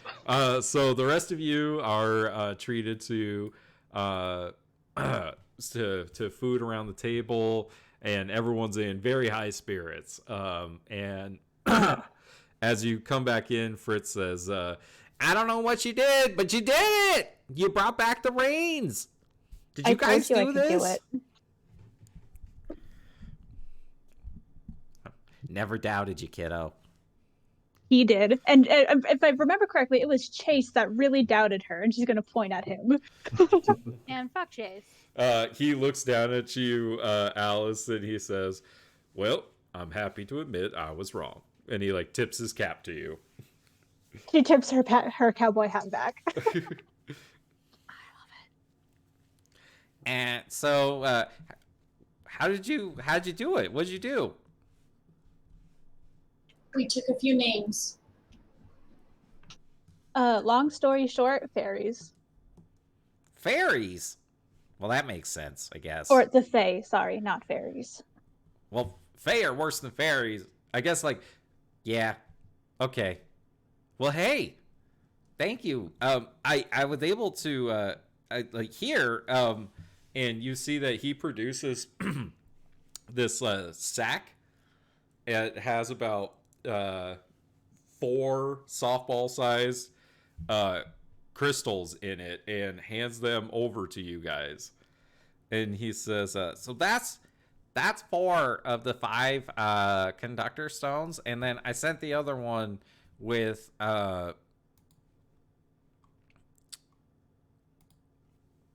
Buttkin.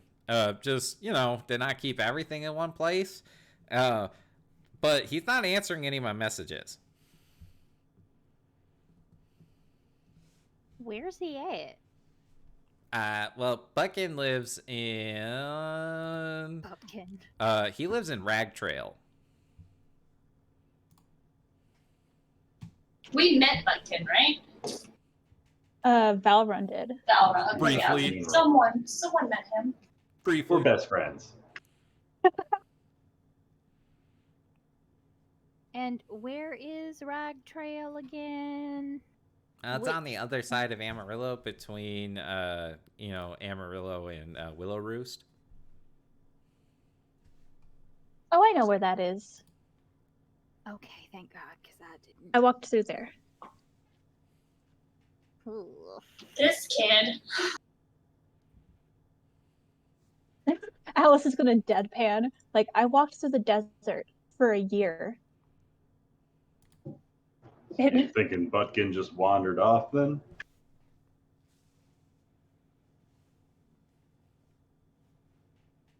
I don't no.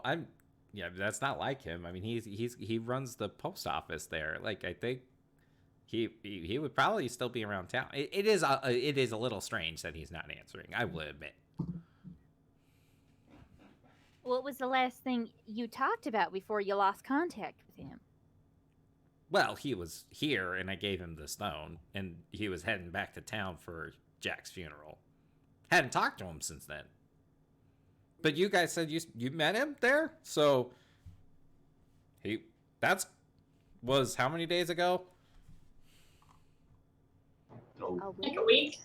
Yeah, so like, I mean, he was alive at least 7 days ago.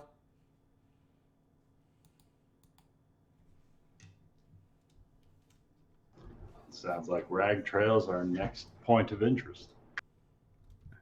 How did you send these messages? Were they magically or via Mustang?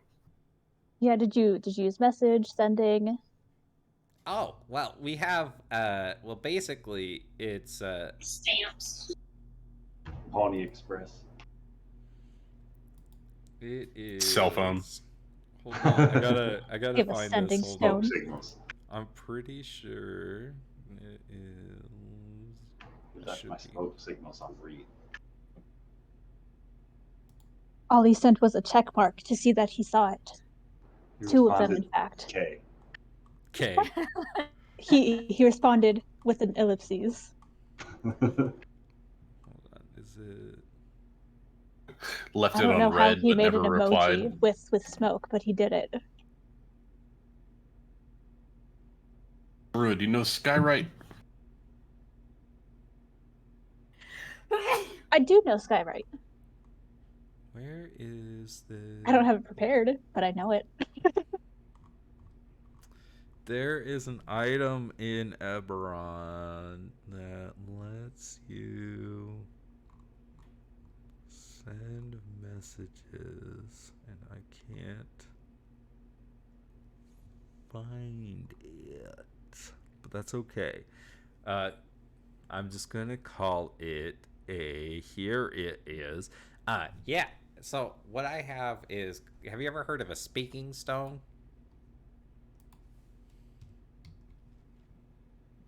No. I can't say that I don't I think so know. specifically. No. Scratch.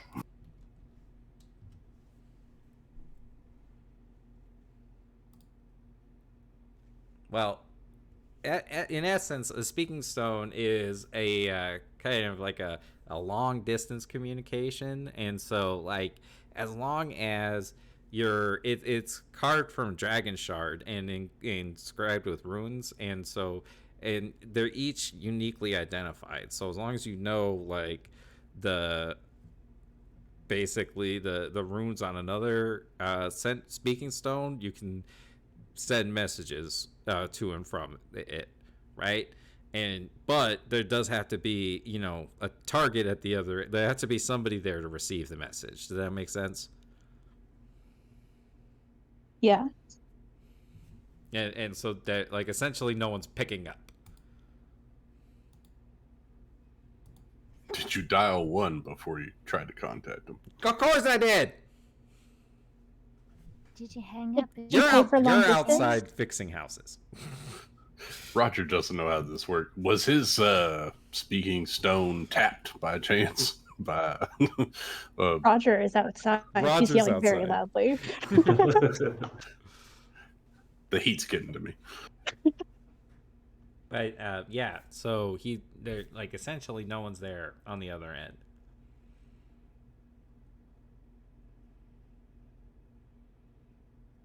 So my timing could just be bad. He could just be busy. He could be out. I don't know. There is a storm that just came in, so sometimes that could start to change. But he seems more the punctual type. Usually, yeah. I mean, I could consider traveling maybe, but I don't know. But there's 4 of them out of 5. You just gotta find Bucket, and I'm sure he'll give you the last one, especially if old Maverick is asking for it.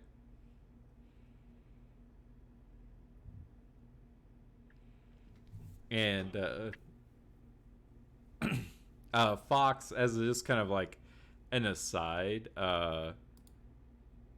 BB, this girl, she's like got a mouthful of food, but she like looks over at you and she says, "You Vistani?" Fox is gonna look at her. Where'd you hear that? Well, school and shit, but it's just weird because you don't act like any Vistani I ever met. How many have you met? A few. When they come out of the embassy, going to their carnivals is kind of a real fun treat. The embassy. Yeah, embassy. Embassy. There are a lot of them? Yeah, you don't know where your own people come from? I'm an orphan. Just gonna shrug. Oh, my bad. Hey, Punk is an orphan too. And she points over at the Dragonborn.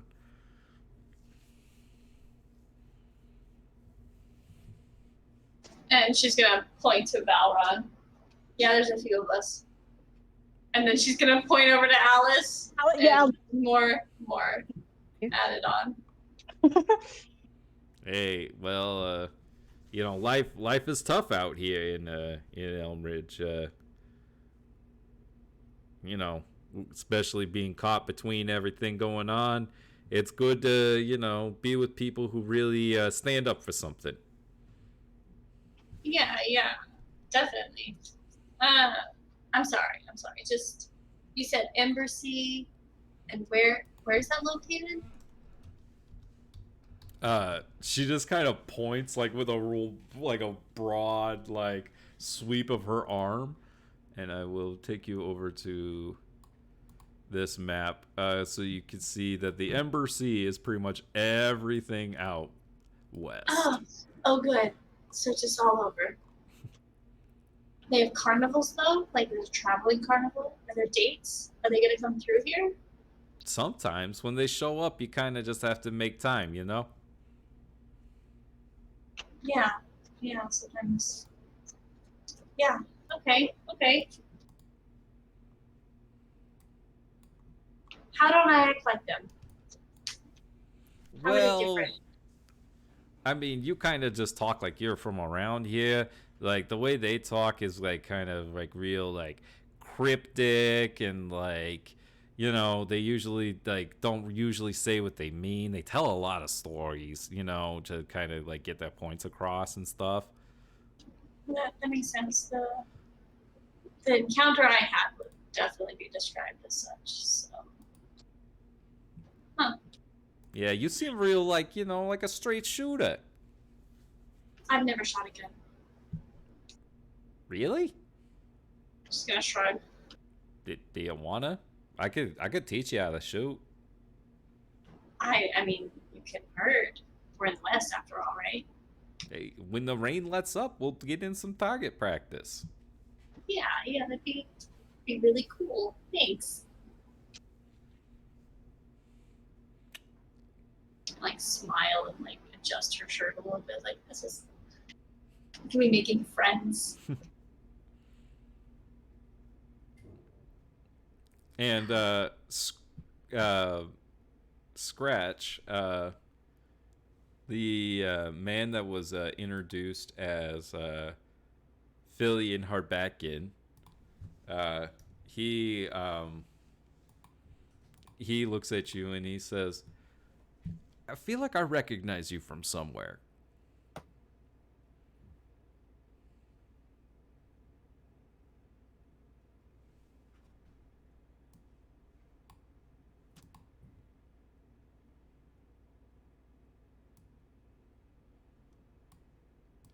Huh. Scratch?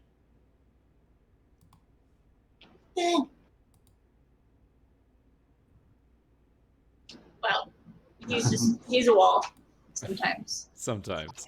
Well, Fritz, I can't tell you how much I appreciate what you've been doing for us. These four conductor stones are sure to start putting us a far step along in our progress. I'm sure Maverick's going to be mighty pleased to hear of it. I'm happy to help. You saved a lot of people by bringing back this rain, so you earned it.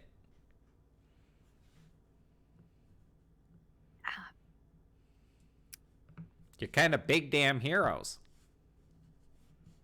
What? I have a question. Is it all right if I ask Valron? I mean, Shoot. all right. Well, when we were in there, do you know anything about Cheyenne and her connection with the Bandoleras? I know y'all were uh, pretty much friends, you know? Do you know Is that some Yeah. sort of like a cut of meat? What? what? A bandolero? They're a gang. They're a gang. It's like a bandolero is like it's like a string that had like two strings that have like these balls on the end of it, and like when you throw it, it like tangles somebody's feet up and they fall over. Can I insight check him? Oh yeah. But and he's gonna keep talking, and he's to say, I mean, he's right. That is what a bandolero is. Well, no, but I feel isn't like it a he knows bolo? what she's talking about. What she's Bandolera. The Bandoleras. You know, the gang. Do you know what happened with Cheyenne? Do you know who she is? And, like, do you know how she is? I mean, God, and she'll show him the mark that she has on the side of her ribs. Do you know what this is? Oh. Like, can you just tell me? Yeah, Lucas, for what you were saying, yes, that's exactly what it is. But he's gonna say, oh, that looks rough. Hey, I mean, you know, Cheyenne, she was a bit of a rough character. You know, her and her and Jack. Who's Dude. Jack? Longhorn Jack, my I forgot. deceased I'm friend. To show some respect. I forgot. Yeah, It's been a name. while since we've heard that name. God. Yeah, like her and Jack didn't always see eye to eye, and you know, like her and Sterling are pretty violent people. You know, but like I know that Cheyenne, she was into some bad stuff, you know, but like when Jack came, you would call, yeah, she would usually show up. So I don't know exactly what she was into, but I do know that she was into some shady shit. When was the last time you talked to her? Because Oh, it has been a long time since I've seen Cheyenne.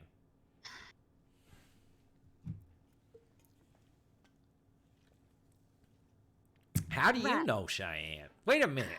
He like actually just kind of like goes, "Brrr." Wait, how did you? Because you've like never even mentioned this to him before. He's like, how do you even know Cheyenne?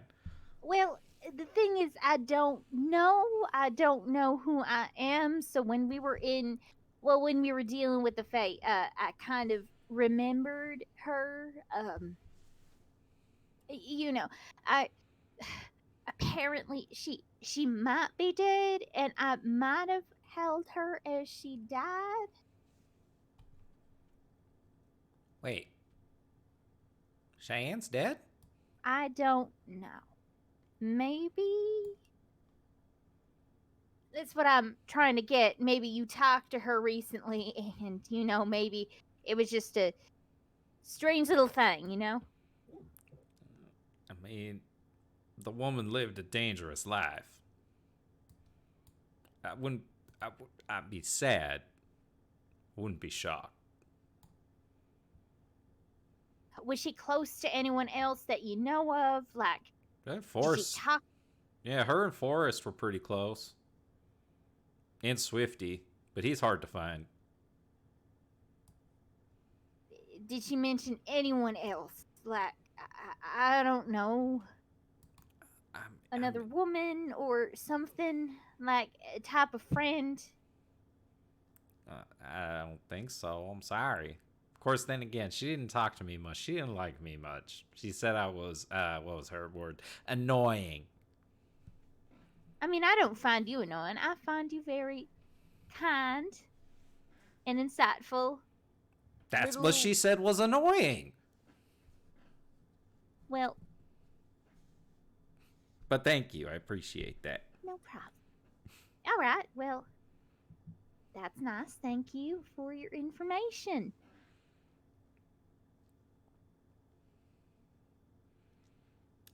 And where is Forrest, and how can I get a hold of him? Who is Forrest? Forrest Sterling? He's a bit of a dangerous guy. I don't know if you want to go looking for him, but I don't know where he's at. He never really stays in one place for too long.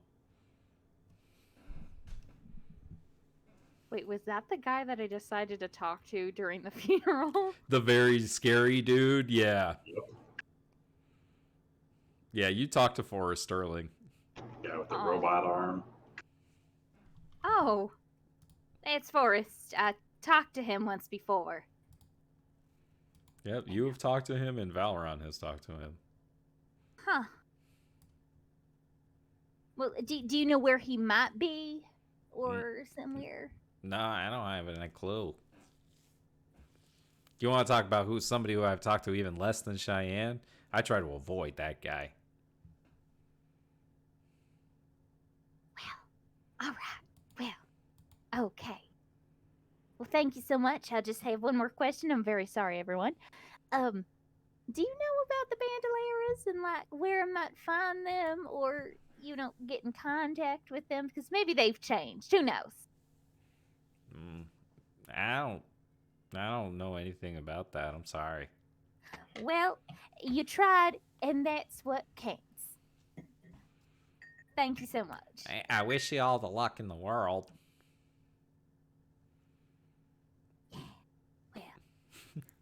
Well, Outside, what is Roger doing to like help people out? Roger is, I think like I said, I think he's trying to maybe find some tarps or some adobe materials to try to patch holes in roofs that have dried out. Just making sure the inhabitants can go back to their homes. Okay, yeah, I mean, like using like some of like the wood, because like the colonel and his friends broke a lot of stuff, so you're able to kind of salvage some of that wood and kind of help people with some of their more leaky roofs and things like that. In places where they don't want the water coming in, bedrooms and other places like that, and you you're out kind of like working on the roof of one of these structures, and I need you to make me a perception check. Certainly.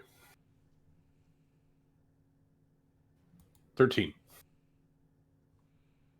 13. Okay. At the on top of this dune, off in the distance, you can see there's this flash of lightning, and there's the silhouette of a rider on a horse that is rearing up, and the like horse that you can see off in the distance, it seems to be like missing like part of its face, and you can see all the way down to the bone of this creature. And what do you do? I shake my head and make sure that I'm not going crazy. Do I still see a bone horse? Well, in the as like the lightning goes away, like you can't like make out anything up there, but you think that you can see some movement coming down the embankment. All right. I know Scratch is a good shot, and I don't think he's particularly engaged at the moment, so he's going to hop off the roof and try to find Scratch and see if he can get another set of eyes on this Yeah, I mean, approaching rider. everyone else is inside the Colossus. I jump off the roof and run to the Colossus and let people know that there's some weird skeleton rider up on the daggum dune hill over there. Yeah. By the time you get to the Warforged, you look out and you can see that like where you were like looking, there's nothing up there. But in the flash of another flash of lightning, you can see this figure on its horse standing next to the graves that you had dug. And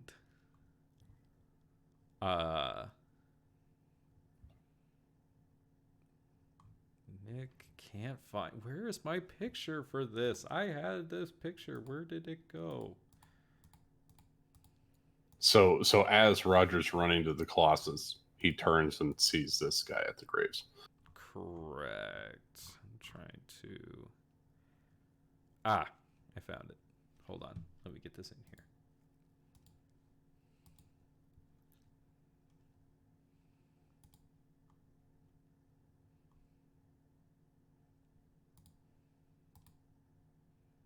Stand by. Sorry.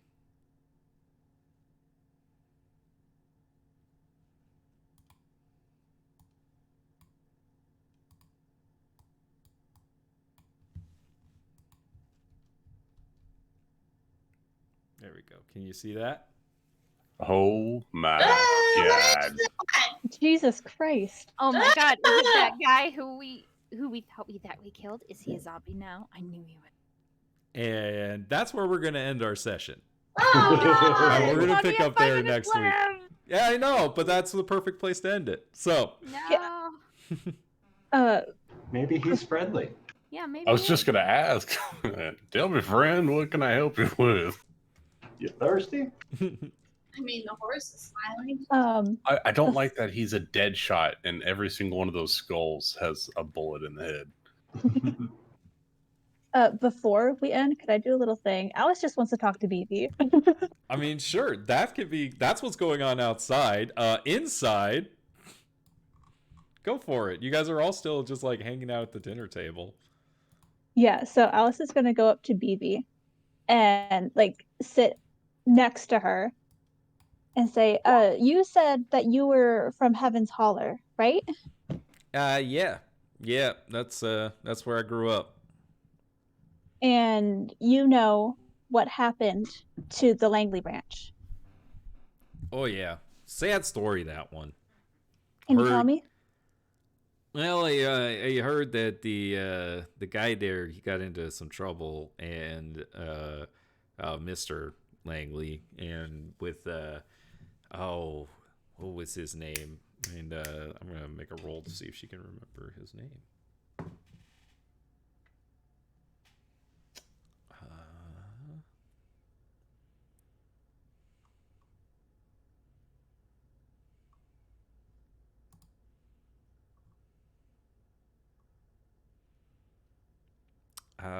I can't remember his name exactly, but it was the oh my god, they call him the Hangman. I don't remember his actual name. I'm sorry. Does he carry 2 guns with him and like has a really like unsettling smile? Yeah. With these descriptions, would I recognize that the description of a person, perhaps? You don't recognize that description. Okay, no. Let's do But she like looks down at you, Alice, and she kind of nods her head and goes, "Yeah, that's the guy." What? You said he's called the Hangman? Yeah, that's his nickname. Like the guy, he never stops smiling. It's like real creepy. Do you know what happened to what they did to the ranch? She's Well, gonna tense up as they're having this conversation. I mean, from what I heard, there was some cattle rustling going on, and the unfortunate reality of the punishment for cattle rustling is, well, lynching. That's what I heard happen.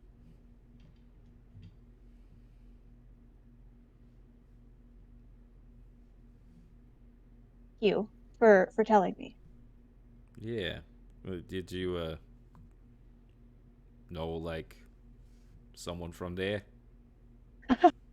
Alice is gonna laugh, kind of. That was my dad. Oh, fuck. Shit. Uh, hey, I'm sorry. I mean, to be fair, he deserved it. Whoa, whoa. Whoa. Easy there, kid. I mean, your dad might have been a no good, dirty cow hustler, but that doesn't mean he deserved to die. He was worse than a cow hustler, trust me.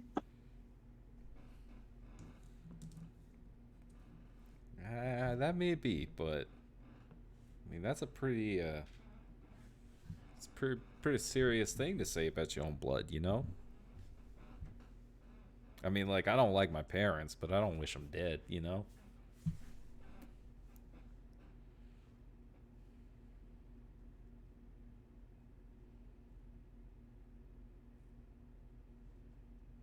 I suppose so.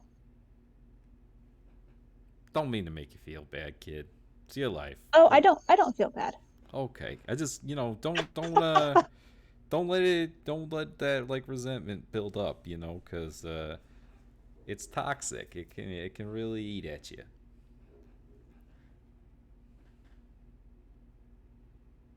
You know, uh Desert Punk, he kind of taught me that, he follows the old ways. What are the old ways? Well, see, he comes from the Federation, and like, deep in the Federation, they have like these rules, and basically like these rules are, like you don't steal, you don't lie, and you don't be lazy, and it's just real something, a whole people that like don't take things from one another, and like they just tell each other the truth. It almost seems stupid, you know what I mean? But if everyone does it, it kind of works. Anyways, Jack, you said, in order to do that, you kind of have to let go of your attachment to a lot of things, and you gotta be part of something. It only works if you're part of it.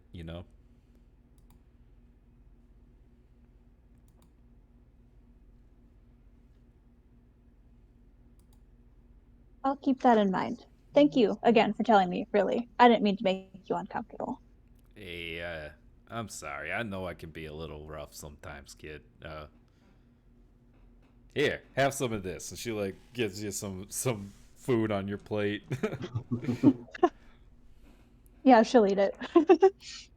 and at that you hear Roger shouting from outside, and that's where we're gonna end it. Oh my god. No. Roger's making friends already. I'm glad. So did y'all have fun? Yes. Oh my gosh. Yeah. I'm traumatized now. In a good way? In the best way. A lot of drama. I'm invested even more. You've done good, DM. You've done good. I tried to give everyone a little something, Fucked us all up right in the feels. Mm-hmm. Oh man, and there's not going to be any respite too. Next week we have to deal with even more shit. Wait, what's next week? Because I'm not Next gonna week's supposed be. to be Misthaven. So it sounds like another one shot. I'm gonna bring my sister's laptop, but I'm gonna be in Mexico. That was the only weekend I was planning on taking off for D&D, and then fucking work and shit happened. So now you're like, fuck that, I'm gonna play. Yeah, I know. I'm like, can I bring my laptop to Mexico? Will it work? I'll bring my sister's laptop. Like, Wait, please, Ryan, are actually. you going to Mexico? I am not. I gotta stay to work. That's bullshit. I tried to convince him to come with a long time ago. I tried. Well, geez, Ryan. So we'll have to run like a Halloween one shot or something. Just, man.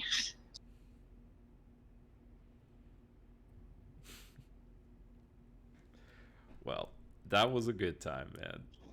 It was fun. I will admit, it was a little fun making you all cry. Ryan had to bring me a trauma cookie. Aww. In a good way. In a good way. I feel like I'm eating my feelings. I feel like I have triggered Amanda hardcore. He wasn't supposed to die. You don't know he's dead. I don't know he's dead, which makes it worse. That's what Scratch was trying to tell you, right? Like, he didn't look good though. He didn't look good. Now, Like, he may not be dead, but I don't think he's good either. it's not good. Maybe death would be good. Oh God, what if death is better? Oh my God, what if it's one of the people that Roger beat to death in the alleyway when he was trying to leave Port Pearl? No, because that was before Fox left. Because you left first. Right. I believe that's correct. You left first, so it couldn't have been Hugh because he was still alive then. I just think that'd be an interesting twist. That timeline lines up correctly. I would never be able to forgive Robert for murdering my person. Roger, maybe we'll see. I guess it depends on the day. I can't go back there. That guy's terrifying. Luciano. Yeah. We'll be back there someday. I don't want to go back. He's scary. I'd rather face the zombie horseman. Which we're going to have to do. I would much rather face the zombie horseman than read Shakespeare. Yeah, that was the scariest part. It was so daunting. I liked choosing that play, and I liked the way it did the mechanics for it, but I had no idea how to incorporate the actual story of the play itself, so I just didn't. I was like, here are the mechanics. This is how this works. Let's get through this together, shall we? Let's see how comical it actually is. Let's do a thing. Yeah. It helps a lot to read it in a really bad Southern accent. Yeah, I was trying to. I was just like, I don't know how this is going to go. Let's just try it. Ben, you definitely helped a lot. Yeah, you gave us a script. Honestly, I was reading through that part in between my turns, and there is a lot of innuendos in it. Didn't quite realize that. Yeah, it is very sexual. And then but it's also perfect for a fake court to have that play going on. Right, and then I realized that a child was reading it. Oh my God. But would she have understood what was going on? Only she knows that. I'm sure she's the only one that actually did understand. Alice is the only one who actually understood. That is the way. She's very smart. I would like to remind, she has an 18 in intelligence and wisdom. The child she understands everything. The child She's is the child smart prodigy. and wise. She is. She literally has the prodigy feat. Yeah.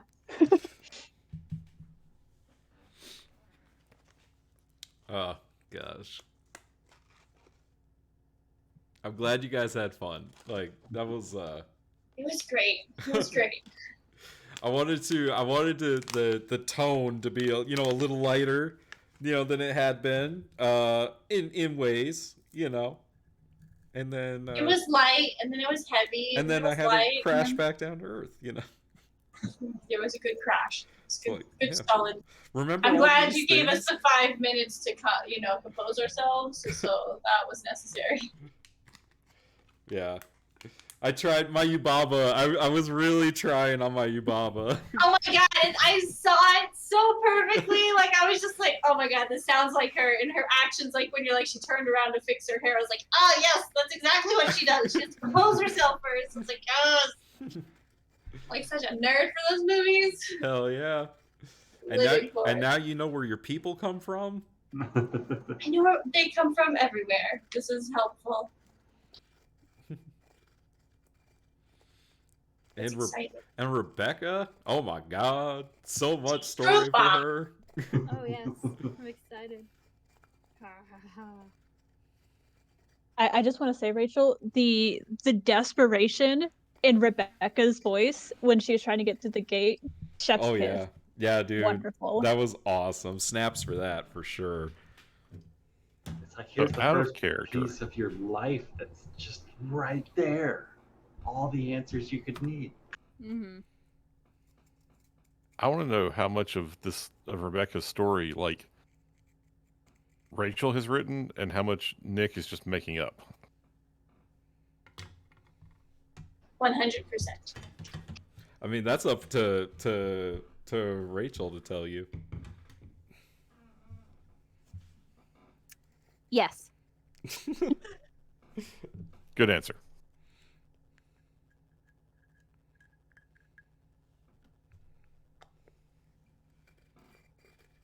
I have to be honest, legit. When we were about to start playing, I told Nick what happened, and I recorded it, and I kind of meant to write it all down, and I never got the chance. I like it because, like, you gave me, it's funny because, like, essentially I have a paragraph and I have extrapolated on that one paragraph just like as much as I can. If you could send me that paragraph, and I will try to it's get in you... it's in our DMs. It's just that Oh, it's fuck. like one of the last messages that you've sent me on in IMs, like, oh no, I guess it was a while ago. Yeah, I'll copy and paste it too because I put it in my OneNote. All right. I will attempt, and I will try to get it to you in some time in the future. Hold on. This is what I have for her.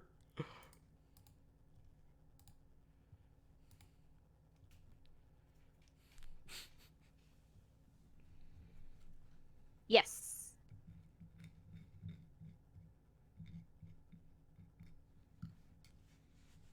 So pretty much everything else I have been just kind of extrapolating from that. And, the few follow-up questions I've asked you since then. Yep. The Bandoleros used to be my old roller derby team before TRD decided to implode on itself. It's great. That makes the most sense. But good news is I'm helping make a new roller derby league in Tucson. So that's great. Sounds like fun. Oh, yes. So my Kelsey, she really is, she got some skates and she's been into trying to, like, learn how to skate. What would you say is, like, your number one tip for somebody who's learning to roller skate? They need to learn how to fall. Like, I was about to say that. mhm. That's the best advice. That's one of the main things to do, is to learn how to fall correctly and to not hurt yourself, because one, you're eventually going to fall, so you need to kind of get over that. And two, you learn how to fall properly and you're not going to hurt yourself as much. All right, I'll tell her. And then stopping. How do you stop with the stoppers on the front? Like, is there a trick to it? Okay, so the way that I stop, I use my stoppers in a way that's different. So what I do is, if I use my stoppers at all, I will I will jump, turn around, and then put my toe stop down. Let So me that like see. you're moving kind of like backwards. Let me see. So yeah, kind of. So I'm going forward, I go backwards, and I put my toe stop down. Another way that you can stop is a plow stop, where essentially you put one foot kind of in front of the other, and you just kind of push on that one foot, and it'll stop you. Another way is a T stop, where it's essentially one of your feet is facing forward, but you put the other one back and you put weight on that one. I personally don't like it because I feel like my ankle is about to snap in half. And that's really only to control your speed. Another one is just a double plow stop, where essentially you're trying to pull your feet apart. And with that, it's supposed to stop you. I only do the 1 foot plow stop. Okay. So I've seen people I've seen people use their toe stops and they put it on the ground when they're going forward. I don't like that. That's the proper way to that's the way that you should stop if you're like beginning. Is use one toe stop. Don't use both because you'll just go flying forward. I learned that the hard way. And then there's a hockey stop, and I don't know how to do that. I've barely managed to do it. Why do roller skates have toe stops, whereas roller blades have heel stops? Great That's question. Interesting question. I think it's just like the orientation of the wheels. Because if you have it in the front for like, if you're talking about like inline skates, then it's harder to stop. So like going with the forward momentum, so you just need to pull your foot back and it's easier to stop. Yeah. Friction. I first started to ice skate, then I rollerbladed, then I started roller skating, and I recently put on my old rollerblades and I was going backwards, and I'm so used to using my toe stop. I looked at the gal I was skating with. I'm like, "Oh, hi there! Look at what I can do!" Face first on the concrete. It was fucking hilarious. It's great. And that's it. Have a good night, folks.